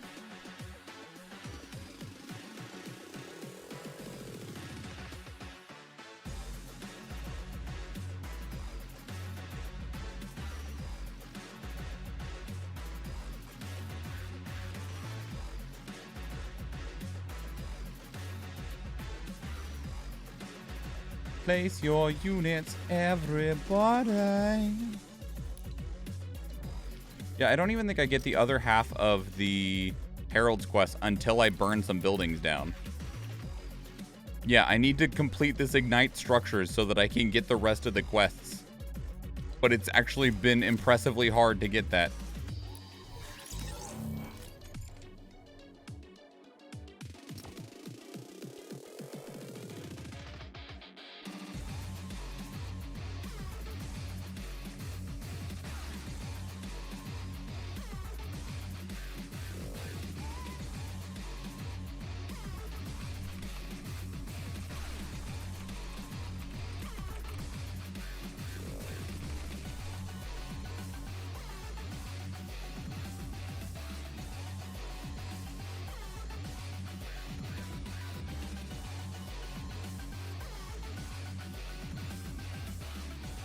Yeah, I like this skin a lot. That's why I use it. I got skins that I have skins that I don't like, but I don't use those. Because I've set up 58 presets.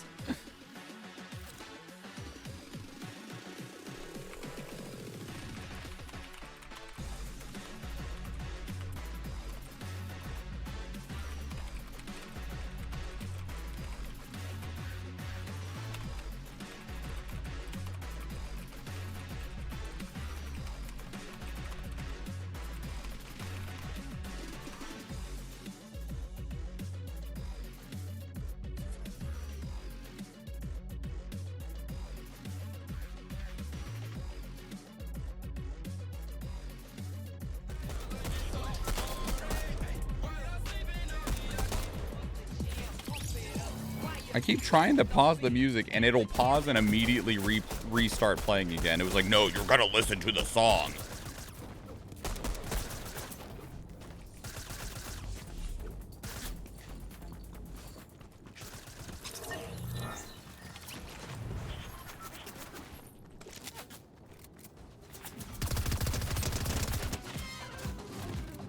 It is. He's a little octopus and he looks around. Oh, well, you can't see him now. I mean, you'll be able to see him in just a moment.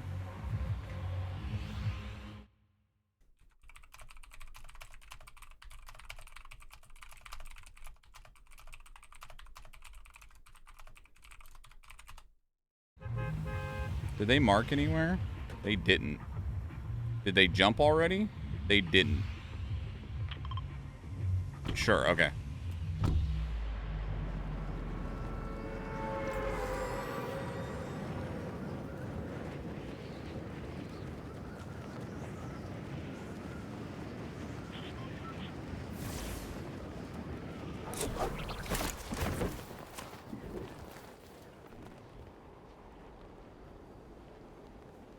Yeah, see, there he is. Now you can get a good look at him. He just kind of hangs out. Wouldn't be able to wear that because I constantly feel the tentacles. He doesn't touch you. He just floats. He respects... He's just hanging out. See, he doesn't ever touch your back. He's just hanging around.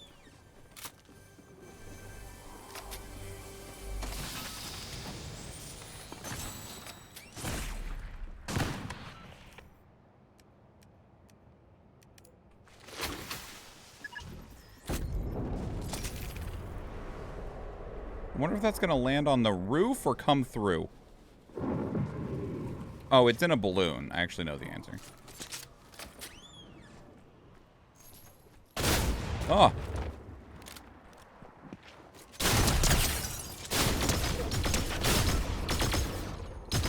Fuck off, go.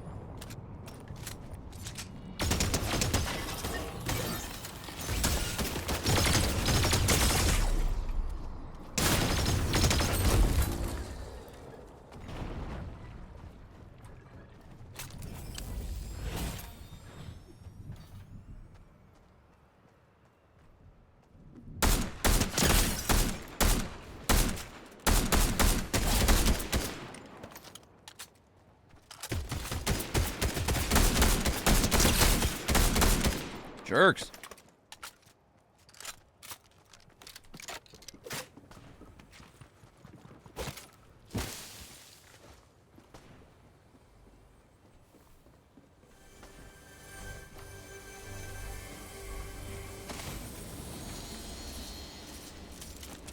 You think you're gonna hide in this building, eh?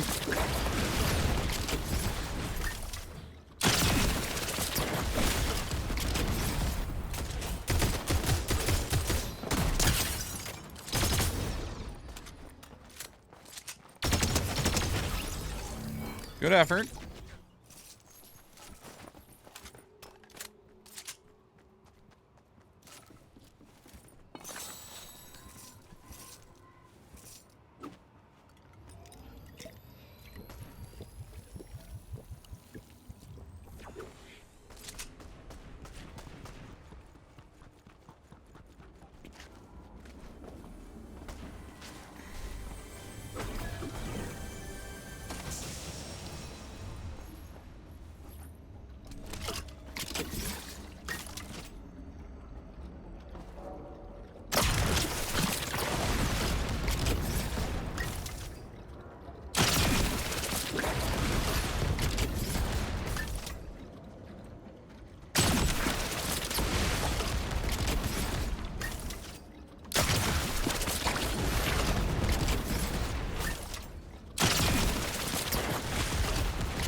I need the ammos.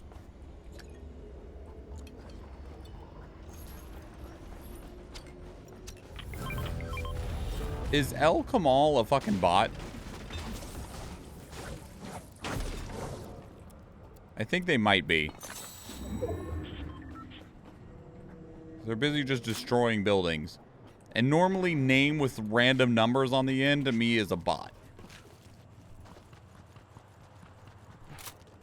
I also don't know what the world symbol means for what platform they're on. Like, I'm on PC and it says they're a world. What the fuck does that mean?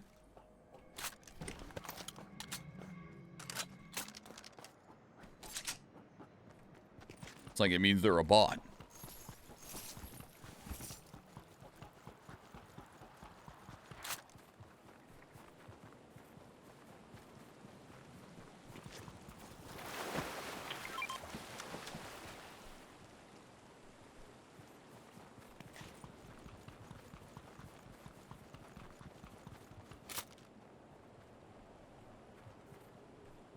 Because, like, normally you'll see, like, an Xbox or a PlayStation or something up there, or even a Switch icon. It's a fucking planet.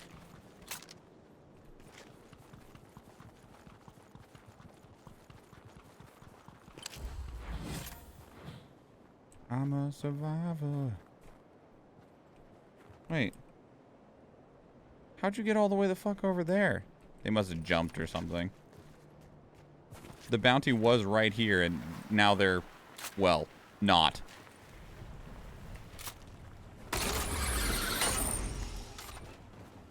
Okay. Thanks, Athena. That makes sense.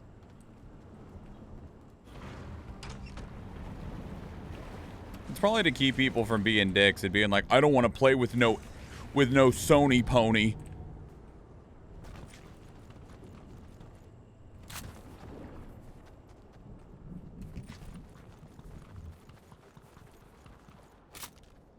I don't play with them Xbox nerds.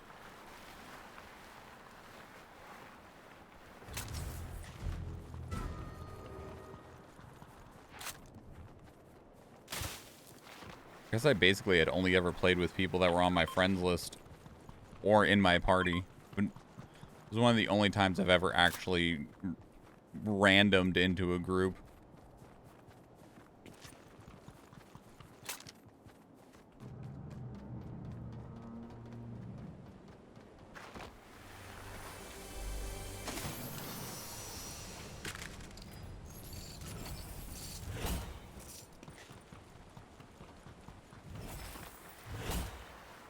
Like, I've played with new people before, but it was normally still in a group because they were, like, friends of friends.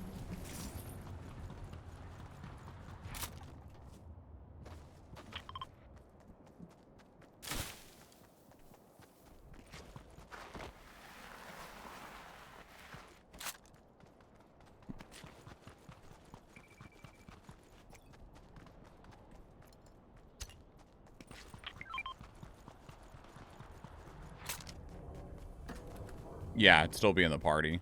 There were shots over here. See a shield bubble. They must be in the...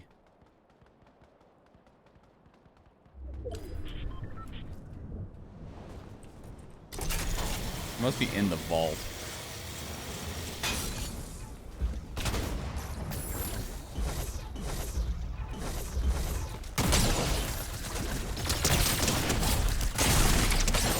Oh, damn it. There's more here. I downed one, the other one's almost down.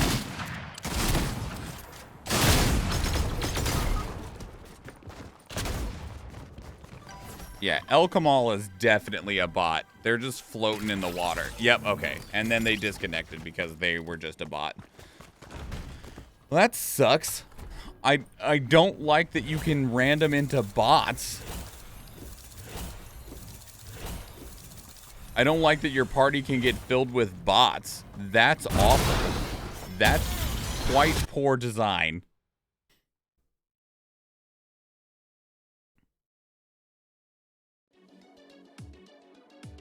Like, I would rather wait longer to queue and get a full party than party with a bot.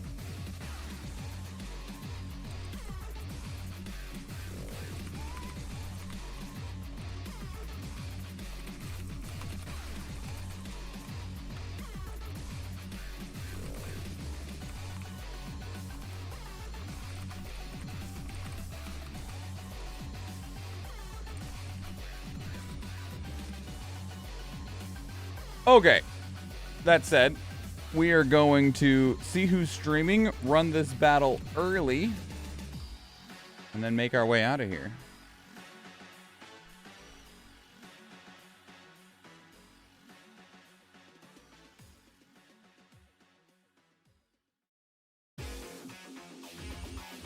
Maddie's been streaming for 6 hours. Are they still going?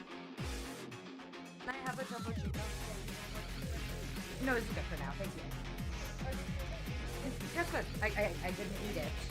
I know they're doing a streamiversary, but I was just more curious about... I'm very scared to watch that clip later. We'll put the pizza out for the... Alright, we'll just raid Maddie.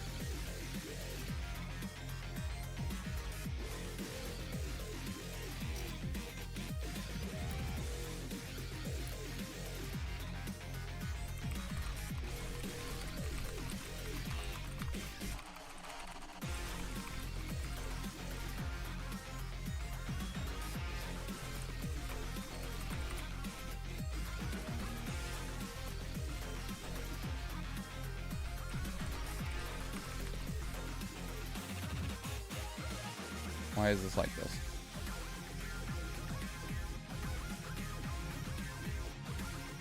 Alrighty then. Let's run this battle real quick. We might get smashed, but we'll find out. There's a lot of enemies on this field, so...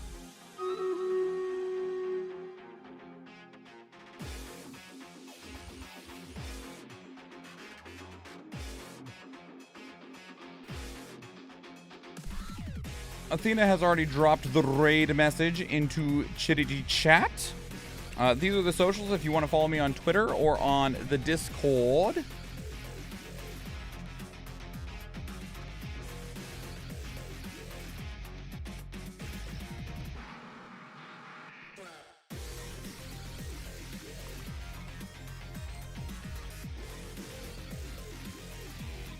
It's alright, Athena. We're doing our best. Never mind. I died. Rem and the Orc Slayer got corrupted by the madness, and that meant bad for us.